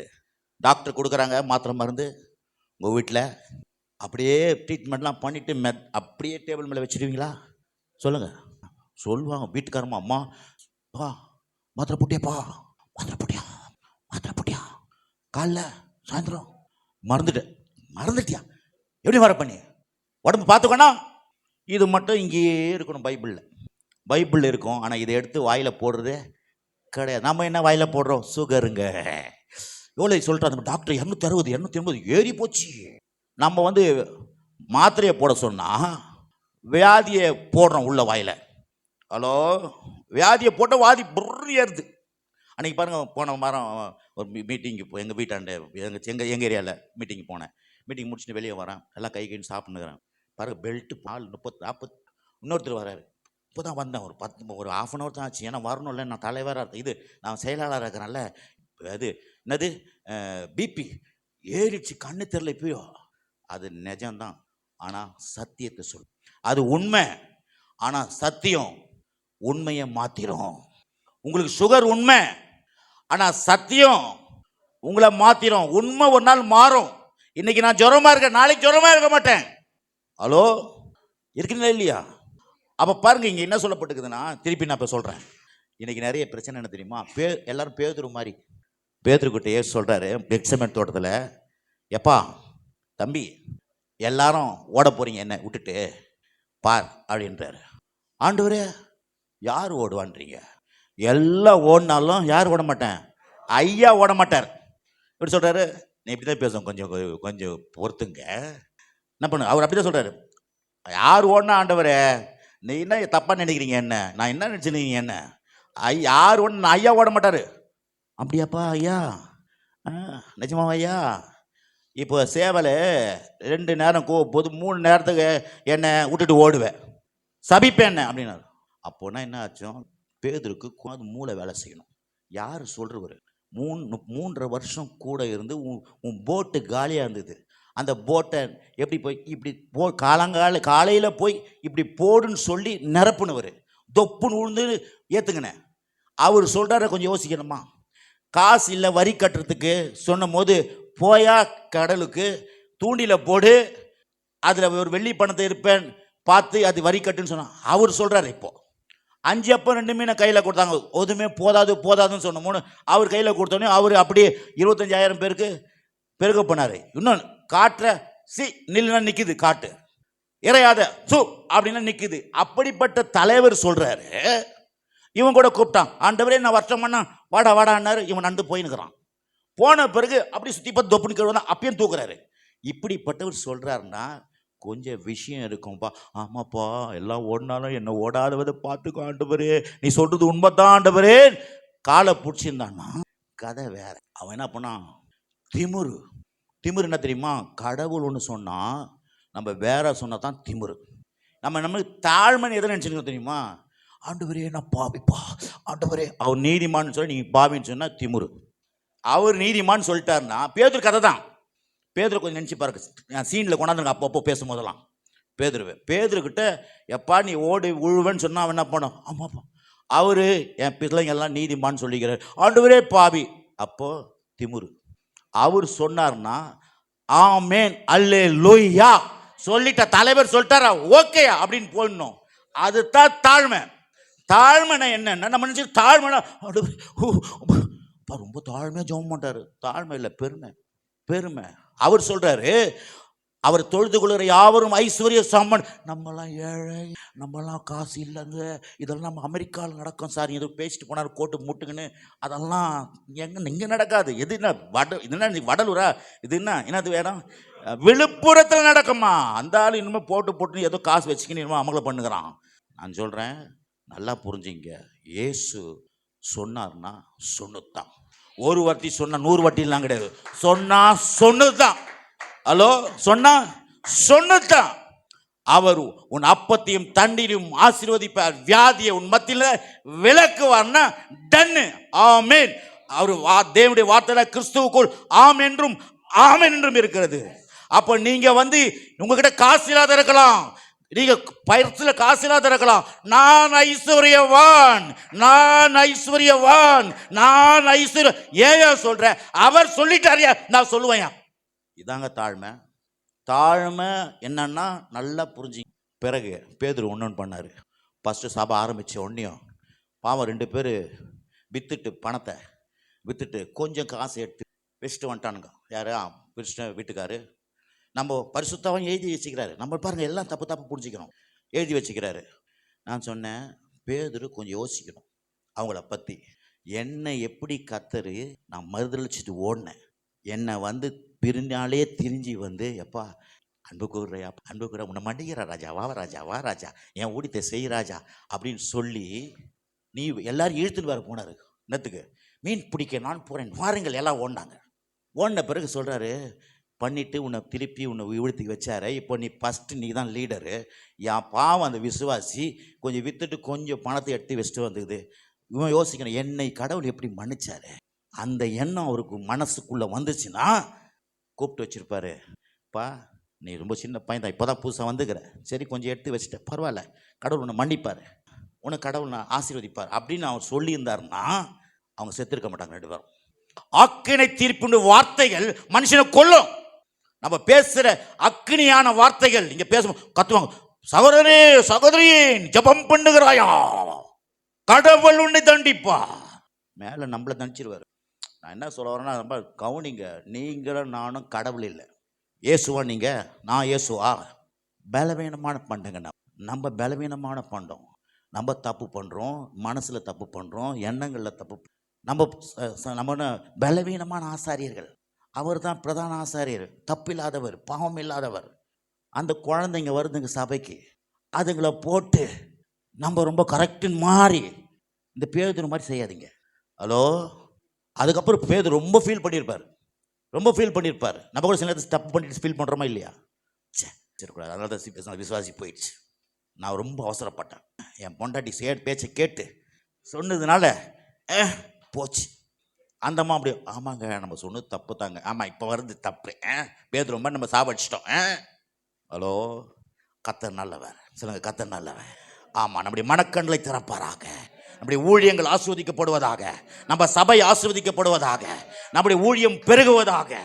தேவன் மன்னிக்கிற தேவன், தேவன் உங்களை ஆசீர்வதிக்கிற தேவன், தேவன் உங்களை தூக்குற தேவன். உங்க பிரச்சனை பலவீனமானவனை அவர் சொல்றாரு, நீ வந்து பலவீனப்பட்டு தைரியமா வா. எங்க வா? தைரியமா கிருபா சண்டையில வா, தைரியமா கிருபா சண்டையில வா. நம்ம என்ன ஜெபம் வைக்கிறோம்னா, திறப்பில் வாசலே யாரெல்லாம் வருங்க கூப்பிடுறாங்க. ஏற்கனவே திறந்து வச்சுக்கிறாரு, தரன்னு கிழிஞ்சிடுச்சு. மேலே தர கிழிஞ்சி அவன் முதல் வெளிப்பிரகாரம் நின்றான். அப்புறம் ஒருத்தன் வந்து பரிசுத்த ஸ்தலத்துக்குள்ளே போவான், இன்னொருத்தன் வருஷத்துக்கு ஒரு வாட்டி பரிசுத்த ஸ்தலம் போவான். இப்போ பரிசுத்த ஸ்தலமாக இருக்கிற உள்ளே வந்துட்டார். இப்போ வாசல்லாம் கிடையாது, நேராக அப்பா மேலே போய் உட்காரலாம். நம்ம என்ன ஜெபம் வைக்கிறோம்? திறப்பின் வாசலிலே. நான் தான் திறந்த வாசல் உனக்கு முன்னாடி வச்சுட்டேனே. ஹலோ, புதிய ஏற்பாட்டு வெளிச்சத்தில் பார்க்கணும் எல்லாத்தையும். திறந்த நம்ம என்ன பண்ணோம்? ஐயோ, திறந்த வாசலை யார் போவா, யார் போவாள் அப்படின்னு கேட்கறது வேற. அவங்களும் ஐயோ, வர மக்களெல்லாம் சந்தேகம் ஊட்டி, வர மக்களெல்லாம் குற்ற உணர்வாக்கி, வர மக்கள்லாம் இருக்கிற விசுவாசத்தை போக்கி.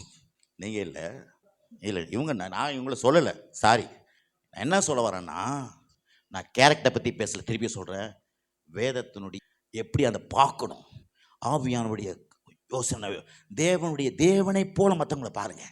தேவன் உங்களை எப்படி பார்க்குறாரு? அந்த ஆளுங்க வரானுங்க, ஏய் இவ கல்லு கையும் களவுமாக இவன் பிடிப்பட்டால் விபச்சாரி. யாருங்க? மதவாதிங்க. நம்ம யாருங்க? அப்படி சொன்னீங்கன்னா ஏசு அங்கன்னு வராரு. அப்படியாப்பா, சரிப்பா, எல்லாம் கல் ஏறிங்க. யார் பாவம் செய்யல, கல் ஏறிங்க. கொஞ்ச நேரம் போய் ஆள் அப்ஸ்காண்டட், எல்லாருமே துண்டை காணும் துணியை காணும் ஓடிட்டானுங்க. ஓடினவனே ஏசு அப்படி பார்த்தாரு. அந்த அம்மா அப்படி பார்க்குது. நான் வந்து ஓட மாட்டேன். அவனும் ஓடிட்டு இருந்தாலும் மன்னிப்பு கிடச்சிருக்காது. ஹலோ, அவனும் ஓடிட்டு இருந்தால் அவளுக்கு மன்னிப்பு கிடச்சிக்காது. நான் சொல்கிறேன், இவளை மாதிரி எல்லாரும் நின்று இருந்தாலும் அவங்களுக்கு மன்னிப்பு கிடச்சிருக்கும். ஹலோ, இவளை மாதிரி அவங்களும் அத்தனை பேர் அவங்களுக்கும் மன்னிச்சிருப்பார் கர்த்தர்.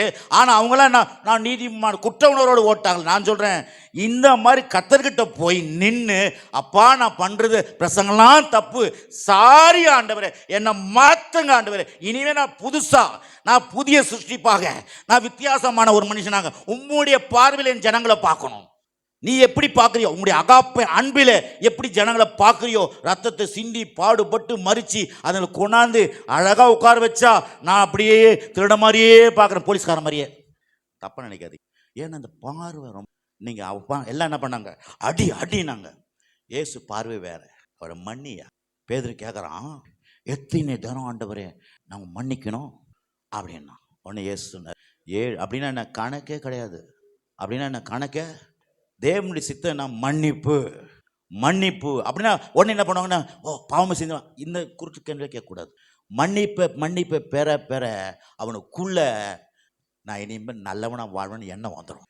ஹலோ, அவனுக்குள்ள பாருங்க, ஒரு ஆளை எப்படி மாற்றோம்னா, கடவுளுடைய வார்த்தையும் கடவுளுடைய அந்த மன்னிப்பும் கடவுளுடைய குணாதிசயமும் தான் ஒரு ஆளை மாற்றும்.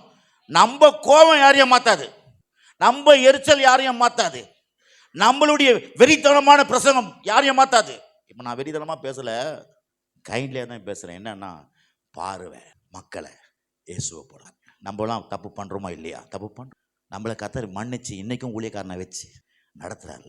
இப்போ அதே மாதிரி மக்களை நம்ம என்ன பண்ணோம்? அதுக்காக நீங்கள் கர்த்தரை போல கடவுளுடைய வார்த்தையை எடுத்து அழகாக பிரசங்கம் பண்ண நான் சொல்கிறேன், மக்கள்கிட்ட இருக்கிற கெட்ட காரியங்களை போய் நம்ம என்ன பண்ணிட்டோன்னா, வசனத்தை போதிக்காம நம்ம அது இந்த மொராலிட்டிக்கு போதிச்சிட்டோம். நல்லா முட்டி போடும், நல்லா சரியா இல்லை, தூக்கு கை அது ஐயோ இது வேறு கல்யாண நேரத்தில் பாவம் அவங்க எவ்வளோ நேரம், அது நிறைய பேர் ஜெபம் பண்ணுவாங்க வேறு, அதுங்க ஆடின்னு இருக்கும். நான் குறை சொல்லாதீங்க, எல்லாம் கொஞ்சம் தீர்த்துங்க, கொஞ்சம் ஜாய்ஸாக கொஞ்சம் மாற்றிக்கணும். நம்ம அது நீங்கள் முழங்கால் போடலாம், நீங்கள் பிரசங்கம் பண்ண அவனுக்குள்ள கடவுளுடைய வல்லமை வசனத்தின் மூலமாக ஆவியான மூலம் உள்ளே போச்சுன்னா அவன் முழங்காலில் 3 மணி நேரம் நிற்பான். புரியுதுங்களா? உபவாசம் பண்ண சொன்னால் 1 மணி நேரம் பண்ண சொன்னால் 2 மணி நேரம் பண்ணுவான். ஏன்னா வார்த்தை கடவுளும் ஆவியானவரும் வசனமும் அவன் உள்ளே போவ அவனுக்குள்ள தேவன் பலன் கொடுப்பான். விசுவாசிக்கிற பலன், சுகமாக்குற பலன் எல்லாம் வந்துடும் ஆட்டோமேட்டிக்காக. சரி, நேரம் போச்சு தெரிஞ்சுதாங்க. இப்போ நேரம் போச்சு தெரிஞ்சுதா? ஆவியானவர் இங்கே இருக்கு, பரிசுத்தம் என் மேலே இருக்கிற தெய்வீக அன்பு நம்மளை சூழ்ந்துக்கும். பிசாசு நம்ம விட்டு ஓடுறான். பிசாசு இங்கே இருக்கிறதுக்கு இடம் கிடையாது. பிசாசு கிரியை செய்ய முடியாது.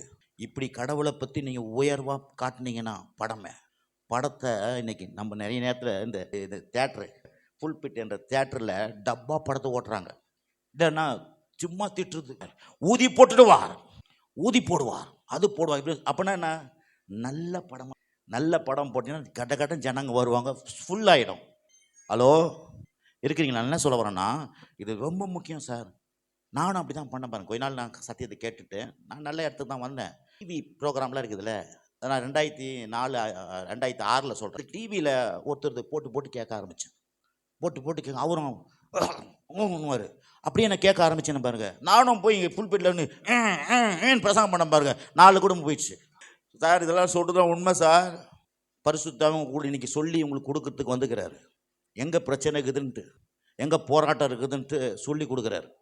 சொல்லி பண்ணிவிட்டு அப்படியே நானும் சோர்ந்து போய் அடக்கடவுளை இருந்ததே 4 குடும்பம். அந்த 4 குடும்பமும் நான் ஆட்டி தேர்த்திட்டேன்னு அம்மா போய் ஜெபம் பண்ண போனேன். கத்தர் எனக்கு உணர்த்தினார், பிரிட்டோ என்னடா பிரசங்கம் பண்ணுறேன்? என்ன பிரசங்கம்? இல்லாண்டு கொஞ்சம் உன் பிரசங்கத்தை கொஞ்சம் கவனி.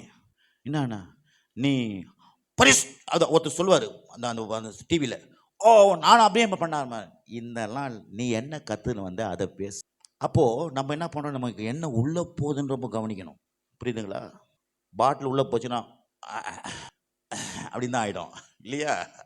நான் எதுக்கு சொல்கிறேன்னு இதெல்லாம் கொஞ்சம் நீங்கள் நினச்சிட்டு எல்லா மீட்டிங்கும் முக்கியம், எல்லாத்துலையும் உள்ளே போகிறது ரொம்ப முக்கியம். உள்ளே என்ன போதோ அப்படி தான் நீங்கள் இருப்பீங்க. நீங்கள் கடவுளை கத்தரை குறித்து எந்த அளவுக்கு மேன்மையாக கேட்குறீங்களோ நீங்கள் மேன்மை அடைவீங்க. நீங்கள் மேன்மையான மக்களாக மாற்றிடுவீங்க எல்லாரையும். ஹலோ இருக்கிறீங்களா? அப்போது நான் கேட்டேன். அது மட்டும் இல்லை, இன்னொன்று, அப்போ ஆரம்பத்தில் 25 பேர் சபைக்கு வந்திருந்தாங்க. 25 பேரில் 23 பேர் நல்லவங்க, நல்லா அழகாக கோயிலுக்கு கரெக்டாக வருவாங்க. இந்த 2 மட்டும் வராது ஒழுங்காக. 2 வாரம் 3 வாரம் ஒழுங்காக தசம் போகக்கூடாது. நான் என்ன பண்ணுவேன், பிரசங்கத்தை இவங்களுக்காக தயார் பண்ணுவேன். யாருக்காக? அந்த 2 பேருக்காக தயார் பண்ணுவேன். நான் என்ன சொன்னேன், என்ன போதிக்கணும்னு சொல்லி கொடுத்துருக்குறேன். இன்னும் ரொம்ப ஒன்றுமே உள்ளே போகல.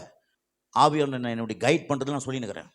பார்த்தீங்கன்னா அந்த 2 பேருக்காக பேசி நான் உட்காரோம். ஜனங்கள்லாம் 23 பேரும் அப்படியே முறைச்சி பார்ப்பான். நம்ம நல்லா தானே நடக்கிறோம், ஏன் பாஸ்ட் இப்படி திட்டினுக்கிறாரு நம்மளுன்னு சொல்லிட்டு அவங்களாம் அப்படியே முறைச்சிப்பா. ஆண்டவர் ஒரு நாள் எனக்கு சொன்னார், பிரிட்டோ ஏன்டா டே பிரசங்கம் 23 பேருக்கு பண்ண மாட்டியா?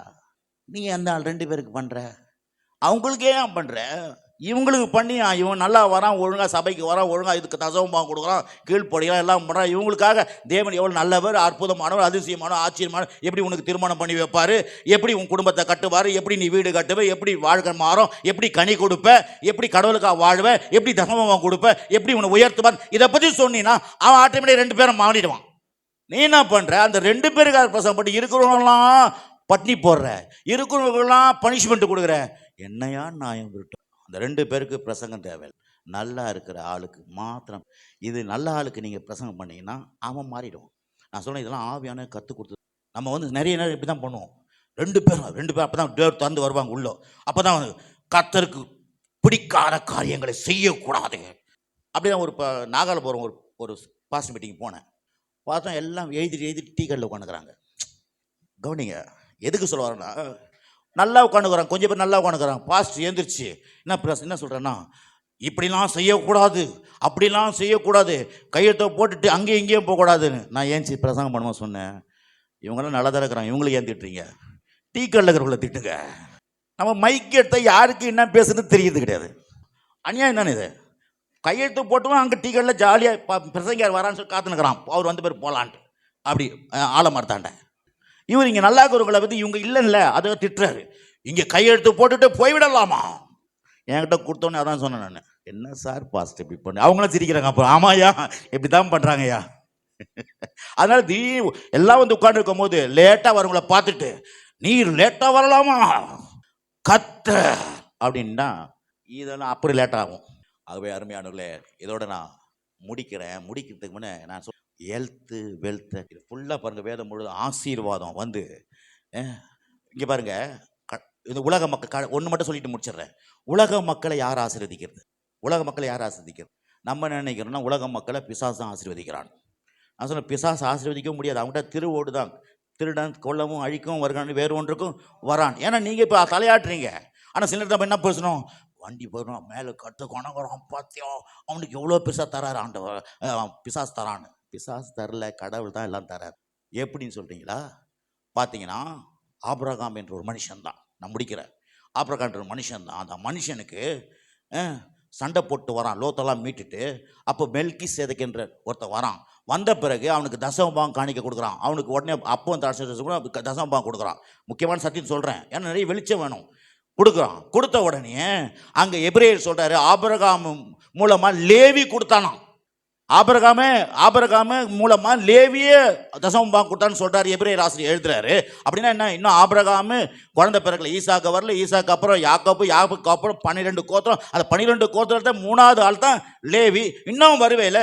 ஆனால் ஆபிரகாம் கொடுக்கும் பொழுது லேவியே கொடுத்த மாதிரின்னு சொல்லிட்டு தசமபாகம் சொல்லிட்டு ஆசிரியர் சொல்கிறாரு, வேதத்தில் எழுதப்பட்டுக்குது. அப்படின்னா ஆதாமே தேவன் பலுகி பூமியை நிரப்பி ஆசீர்வதிச்சார். அப்படி இருக்கும்போது இந்த உலக ஜெனரேஷன்லாம் ஆதாமுக்குள்ள யாருக்குள்ள இருந்தது? அப்போ அந்த ஆசீர்வாதம் இன்னைக்கு எப்படி வருதுன்னா, ஆதாம் மூலமாகத்தான் அந்த தேவன் போட்ட ஆசீர்வாதத்தினால அவங்களாம் ஆசீர்வதிக்கப்படும். அவங்களுக்கு உலக பிரகாரம் ஆசீர்வாதம், நமக்கு 2 ஆசீர்வாதம், ஆவிக்குரிய ஆசீர்வாதம், உலகப்புற ஆசீர்வாதம்.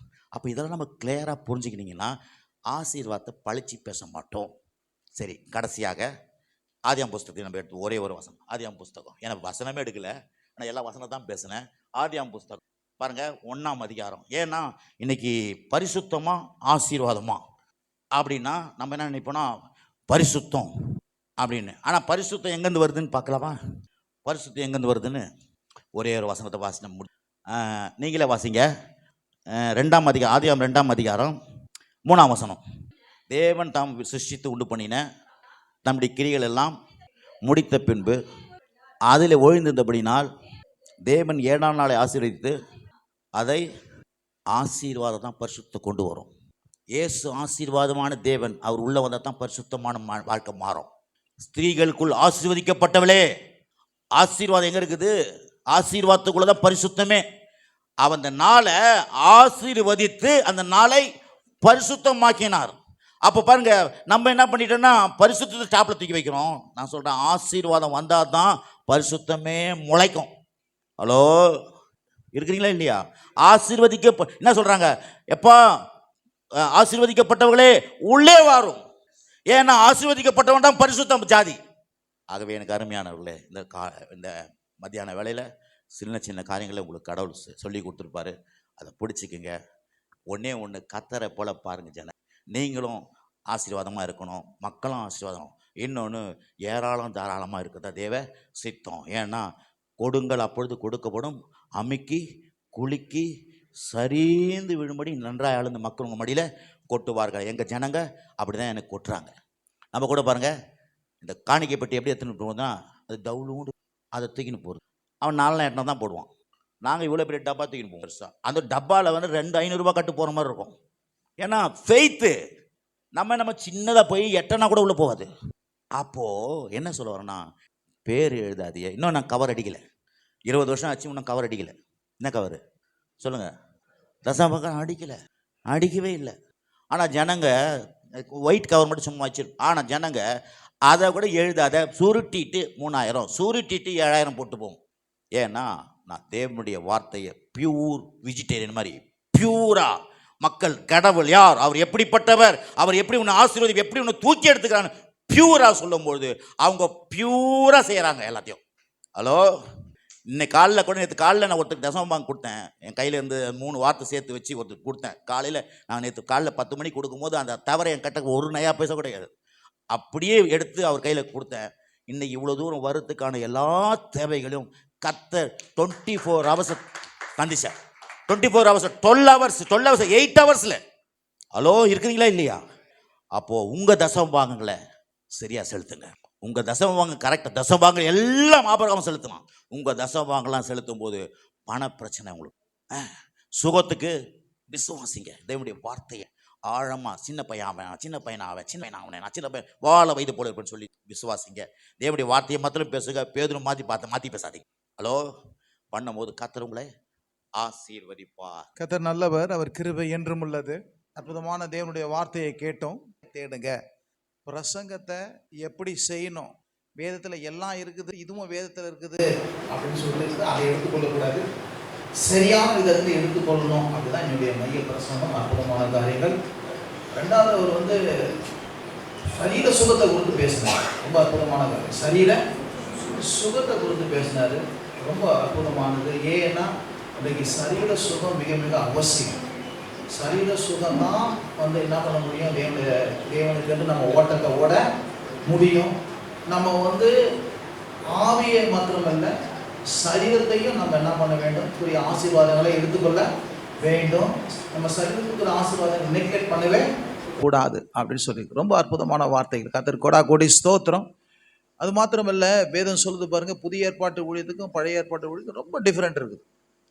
இப்போ எல்லாம் உடனே சொன்னாலும் என்ன சொல்லுவாங்கன்னா, ஆரோனை போல அழைக்கப்பட்டால் இந்த தேவனுடைய ஊழியத்தை செய்ய முடியாது அப்படின்னு சொல்லிட்டு அது சொல்லுறது யாருன்னா, அந்த பழைய உடன்படிக்கையின் ஊழியத்தை இப்பேற்பட்ட அழைக்கப்பட்டா பண்ண முடியும் அப்படின்னு சொல்லுது. ஆனால் புதிய ஏற்பாடின்படி நம்ம இப்போ யாரும் ஆரோன்படி வரணும்னா எல்லாம் நம்ம இந்த குடும்பத்தில் தான் பிறக்கணும். எந்த குடும்பத்தில்? லேவி குடும்பத்தில் தான் பிறக்கணும். நம்ம யாரும் இயேசுவே லேவி குடும்பத்தில் பிறக்கல. நம்முடைய அழைப்பெல்லாம் எப்படி அப்படின்னா, இயேசு கிறிஸ்துவை எப்படி தேவன் என்ன பண்ணார், ஆசாரியார் ஆகும் எப்படி அழைச்சாரோ அதே போல் இயேசு கிறிஸ்துவை போல், ஆபிரகாமை போல் உங்களையும் என்னை என்ன பண்ணிக்கிறாரு, அழைத்திருக்கிறார். எத்தனை பேருக்கு விளங்குதுங்க? அல்லேலூயா.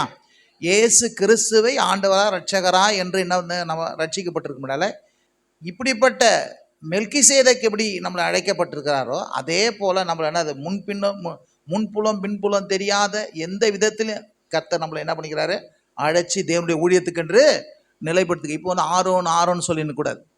இன்னும் மேலான விதத்தில் புதிய ஏற்பாட்டின் உடைகளை முதல் வார்த்தையை சொன்னார், தேவனை லவ் பண்ணுங்க அப்படின்னார்.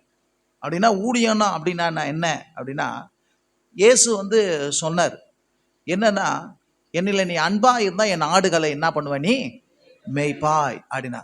இப்போ இன்னைக்கு ஊழியம்னா எது அப்படின்னா, நம்ம ஆடுகள் மேலே அன்பாய் இருக்க வேண்டும். சொல்லுங்க, ஆடுகள் மேலே அன்பாய். ஆடுகள் மேலே அன்பாய் இருந்தால், இயேசுவின் மேலே அன்பாய் இருந்தால் நம்ம என்ன பண்ண முடியும், ஊழியம் செய்ய முடியும். அப்போது இயேசுவின் மேலேயும் தேவனுடைய ராஜ்யத்தின் மேலேயும் தேவனுடைய மேலேயும் ஜனங்கள் மேலேயும் நம்ம நேசிக்கலைன்னா என்ன பண்ண முடியாது, ஊழியம் செய்யவே முடியாது. அப்போது முதல்ல நம்ம ஊழியம் செய்கிறதுக்கு ஆண்டவர் என்ன எதிர்பார்க்குறோன்னா, கிறிஸ்துவை போல நாமும் என்ன பண்ணோம், அன்பை வெளிப்படுத்துகிற ஊழியமாக இருக்கணும். கிறிஸ்து எந்த இடத்துலையும் என்ன பண்ணல, தண்டிக்கிற ஊழியத்தை, நியாயப்பிரமாண ஊழியத்தை, கண்டிக்கிற ஊழியத்தை அவர் செய்யவே இல்லை. அவர் மன்னிக்கிற ஊழியத்தை தான் செஞ்சார். அன்பு சகலத்தை தாங்கும், சகலத்தை மன்னிக்கும். எல்லா இடத்திலும் அவர் தமது அன்பினாலே தான் என்ன பண்ணாரு, ஊழியம் செய்தார். அப்போ இயேசுவுக்கு நீங்களும் நானும் முன்மாதிரியாக இருக்கிறபடினால ஊழியம் என்பது என்னன்னா, தேவனையும் மனுஷர்களையும் நேசிப்பது தான் ஊழியம். இருந்தால் ஒரு ஆமேன்னு சொல்லுங்க. அல்லேலூயா. உண்மையாக அவரை நேசிப்பீங்கன்னா நம்ம என்ன பண்ண முடியும், உண்மையாக ஊழியம் செய்ய, இயேசுவை போல ஊழியம் செய்ய முடியும். நீங்களும் நானும் இந்த பிரசங்க பீடத்தில் என்ன பண்ணோம், தேவனுடைய அன்பை மற்றவர்களுக்கு வெளிப்படுத்துகிறவர்களாய் காணப்பட வேண்டும். ஒழிய என்னது கண்டிப்பையும் தண்டிப்பையும் இதை தான் சொல்லணும் அப்படின்னு சொல்லிட்டு நம்மனா எல்லாம் இருக்குது. ஆனால் நம்ம எதை எடுத்துக்கொள்ளுங்க அப்படின்னு சொல்லிட்டு கர்த்தர் நமக்கு நாண இருதயத்தை கொடுத்துருக்கிற. ஆண்டவர் உனக்கு முன்னு வச்சுட்டேன், நீ ஜீவனை எடுத்துக்கொள்ளுங்கன்னு சொல்லியிருக்கிறார். இருந்த ஒரு ஆமேன்னு சொல்லுங்க. அப்போ நம்மளையே ஜீவனை எடுத்துக்கொள்ளுன்னு சொல்லும்போது மக்களுக்கும் நம்ம என்ன பண்ணோம், ஜீவனை தான் என்ன பண்ண வேண்டும், கொடுக்க வேண்டும். ஆகவே உங்கள் பிரசங்கங்களை என்ன பண்ணுங்க, மாற்றி எது நல்லது என்று என்ன பண்ணுது அப்படியாய் பேசுங்க. ஏற்ற காலத்தில் சொல்லப்பட்ட பொற்பழத்தட்டில் வெள்ளி தட்டில் வைக்கப்பட்ட பொற்பழங்களுக்கு எப்படி சமமோ, நல்ல செய்திகளை கொடுக்க வேண்டுமோ, அப்படியாய் நம்ம என்ன பண்ணோம், சாப்பிட்றது நல்லா சாப்பிட்றோம், அதே மாதிரி பேசுகிறதும் என்ன பண்ணோம், தேவனுடைய வார்த்தை எடுத்து நல்லா பேசணும் என்ற மிகப்பெரிய ஒரு பாரத்தோடு கூட செய்யுங்க. அதுக்காக என்ன பண்ணுங்க, நேரத்தை ஒதுக்குங்க, தியானிங்க. இப்படிப்பட்ட நல்ல வார்த்தைகளை கேளுங்க, நல்ல வார்த்தைகளை கேளுங்க. அது உங்கள் வாழ்க்கையில் மிகப்பெரிய ஆசீர்வாதத்தை தந்துடலாம். கர்த்தர் உங்களை ஆசீர்வதிப்பாராக. ஆமென். God bless you.